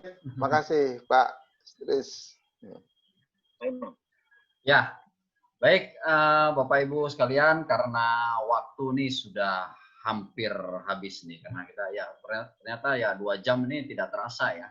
Ini 15 menit lagi, mungkin ya tanya jawab kita cukupkan sampai di sini. Terus mungkin dari Pak Sutrisno sebelum ditutup ada ya semacam kesimpulan atau apa pesan-pesan? Silakan Pak Trisno. Terima kasih Pak Imam. Ya. Pertama saya ucapkan terima kasih atas perhatian Bapak dan Ibu semua yang saya nggak sangka segini banyak yang hadir, segini banyak yang berinteraksi, padahal pengumuman ini di launching berapa hari Pak Imam? 4 hari atau 5 hari sebelumnya ya. Ya cukup banyak, jadi surprise untuk saya. Sekali lagi saya ucapkan terima kasih. Yang kedua mengenai materi yang saya sampaikan, hanya sepotong-sepotong saja karena mengenai waktu. Jadi sekali lagi nanti oleh Pak Reza akan dibagikan buku handout-nya ke masing-masing alamat. Hanya saya mohon izin kalau alamatnya itu kebetulan sama, si A masih B harus saya baca dari Tarakan, cukup jauh Pak Tarakan Pak. Itu ada si A si B, itu nanti karena tempatnya sama alamatnya, bukunya sajian satu paket gitu, jadi ngirimnya 1 paket gitu. Mohon izin saya. Kira-kira itu Pak. Jadi sekali lagi Bapak kalau ingin detail lagi Bapak bisa baca bukunya. Lebih detail lagi supaya bisa tatap muka dengan saya juga kangen nih ketemu Bapak semua dan Ibu semua. Bapak bisa hubungin Ibu Rita, Pak Imam atau Pak Reza untuk kita latihan off air. Saya kira itu Pak Imam. Sekali lagi saya ucapkan terima kasih. Lebih kurangnya mohon maaf. Billahi taufiq wa hidayah. Assalamualaikum warahmatullahi wabarakatuh. Waalaikumsalam. Waalaikumsalam warahmatullahi wabarakatuh. Waalaikumsalam warahmatullahi wabarakatuh. Makasih ya, Mas Imam, ya. Pak Tris. Makasih tadi diundang. Ya, terima kasih Bapak Ibu semuanya. Terima kasih Pak Sutrisno yang telah memaparkan materinya. Dan terima kasih kepada semua yang hadir pada Zoom hari ini. Ya mungkin memang masih banyak yang perlu kita bahas supaya bisa lebih detail lagi. Kita akan untuk membahas mengenai seven tool, seven management tool, pembobotan dan lain sebagainya. Nanti sebetulnya ya di waktu-waktu yang lain mungkin Bapak Ibu bisa meluangkan waktu untuk bisa ikut program-program training yang lain ya, bisa off air maupun secara online. Jadi kita di Wahana Kendali Mutu dan AMPI juga menyediakan layanan untuk buka training secara online dan offline, khusus membahas misalnya ini kan kalau sekarang yang kita bahas ada 3 pokok ya, seven tool, seven management tool, terus pembobotan. Kita bisa untuk mendetailkan lagi, kita bisa bahas satu persatu, seven tool-nya misalnya, atau seven management tool-nya, atau khusus mengenai pembobotan. Ya baik Bapak Ibu sekalian, karena waktu sudah hampir habis, saya akan serahkan lagi nih ke hostnya. Sekali lagi saya memohon terima kasih dan memohon maaf apabila dalam 2 jam ini ada banyak kekurangan, tadi ada beberapa kendala, kami mohon maaf atas ketidaknyamanan, tetapi ya saya harapkan semuanya bisa menyerap apa yang disampaikan oleh Pak Sutrisno, dan mudah-mudahan apa yang disampaikan oleh Pak Sutrisno banyak manfaatnya dan bisa diambil di kegiatan kerja di perusahaan masing-masing. Baik, terima kasih. Terakhir saya ucapkan wassalamualaikum warahmatullahi wabarakatuh. Saya serahkan ke host lagi. Terima kasih. Baik, terima kasih Pak Imam. Terima kasih Pak Trisno. Semoga materi hari ini dapat bermanfaat bagi para peserta yang hadir hari ini. Saya ingin sedikit menginformasikan dari AMPI akan ada lagi untuk minggu depan. Kita punya exploring book lagi, series exploring book oleh Pak Sunarso dengan judul Panduan Aktivitas QCC atau GKM untuk para pimpinan kerja. Silahkan bisa didaftarkan di link di bawah ini, di gambar di bawah, dan QR code-nya, pendaftarannya, nanti bisa didaftarkan sekalian. Berikutnya ada tanggal 9 Agustus, webinar series untuk seri experience dengan Pak Budi Hartono, mungkin sebagian peserta sudah ada yang kenal. Itu kita 3 jam nanti sedikit mengupas kemampuan dan kreativitas pemahaman jangka metodologi PDCA. Dari Wahana Kendali Mutu pun juga ada beberapa training untuk e-learning series Agustus sampai September. Bapak Ibu bisa lihat dari pertama ada Pak Budi untuk cost of quality dan manajemen resiko, ada Bapak Eko Pujiantoro untuk training internal audit ISO 19011 2018, ada Pak Iqbal, Muhammad Iqbal, Lean Management, ada Pak Imam Armia sendiri sebagai dengan judul Fasilitator Inovasi, dan Pak Suradi penerapan K3 di tempat kerja. Baik, terima kasih. Sebelum kita tutup, mungkin saya pimpin untuk membaca doa sesuai agama dan kepercayaan masing-masing. Berdoa, kami mulai.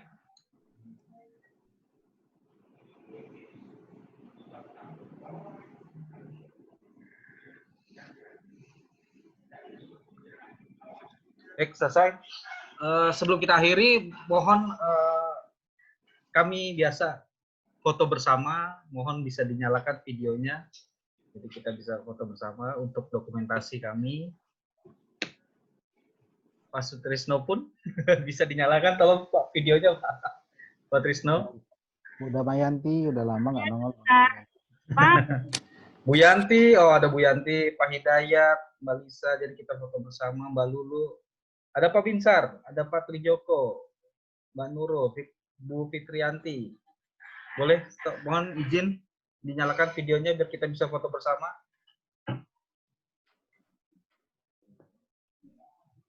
Mungkin yang lain. Oke, Mbak Nurul, Bu Fitri. Oke, mungkin yang lain sedang ada kendala dari sana ya. Oke, baik. Dalam hitungan ketiga, boleh diangkat jempolnya. Nanti saya screenshot dari sini. 1, 2, 3. Oke, terima kasih Bapak Ibu. Saya akhiri dengan membaca Alhamdulillahirabbil alamin. Wabillahi taufik wadaya. Wassalamualaikum warahmatullahi wabarakatuh. Sampai jumpa di webinar series berikutnya. Waalaikumsalam warahmatullahi wabarakatuh. Saya meeting ya.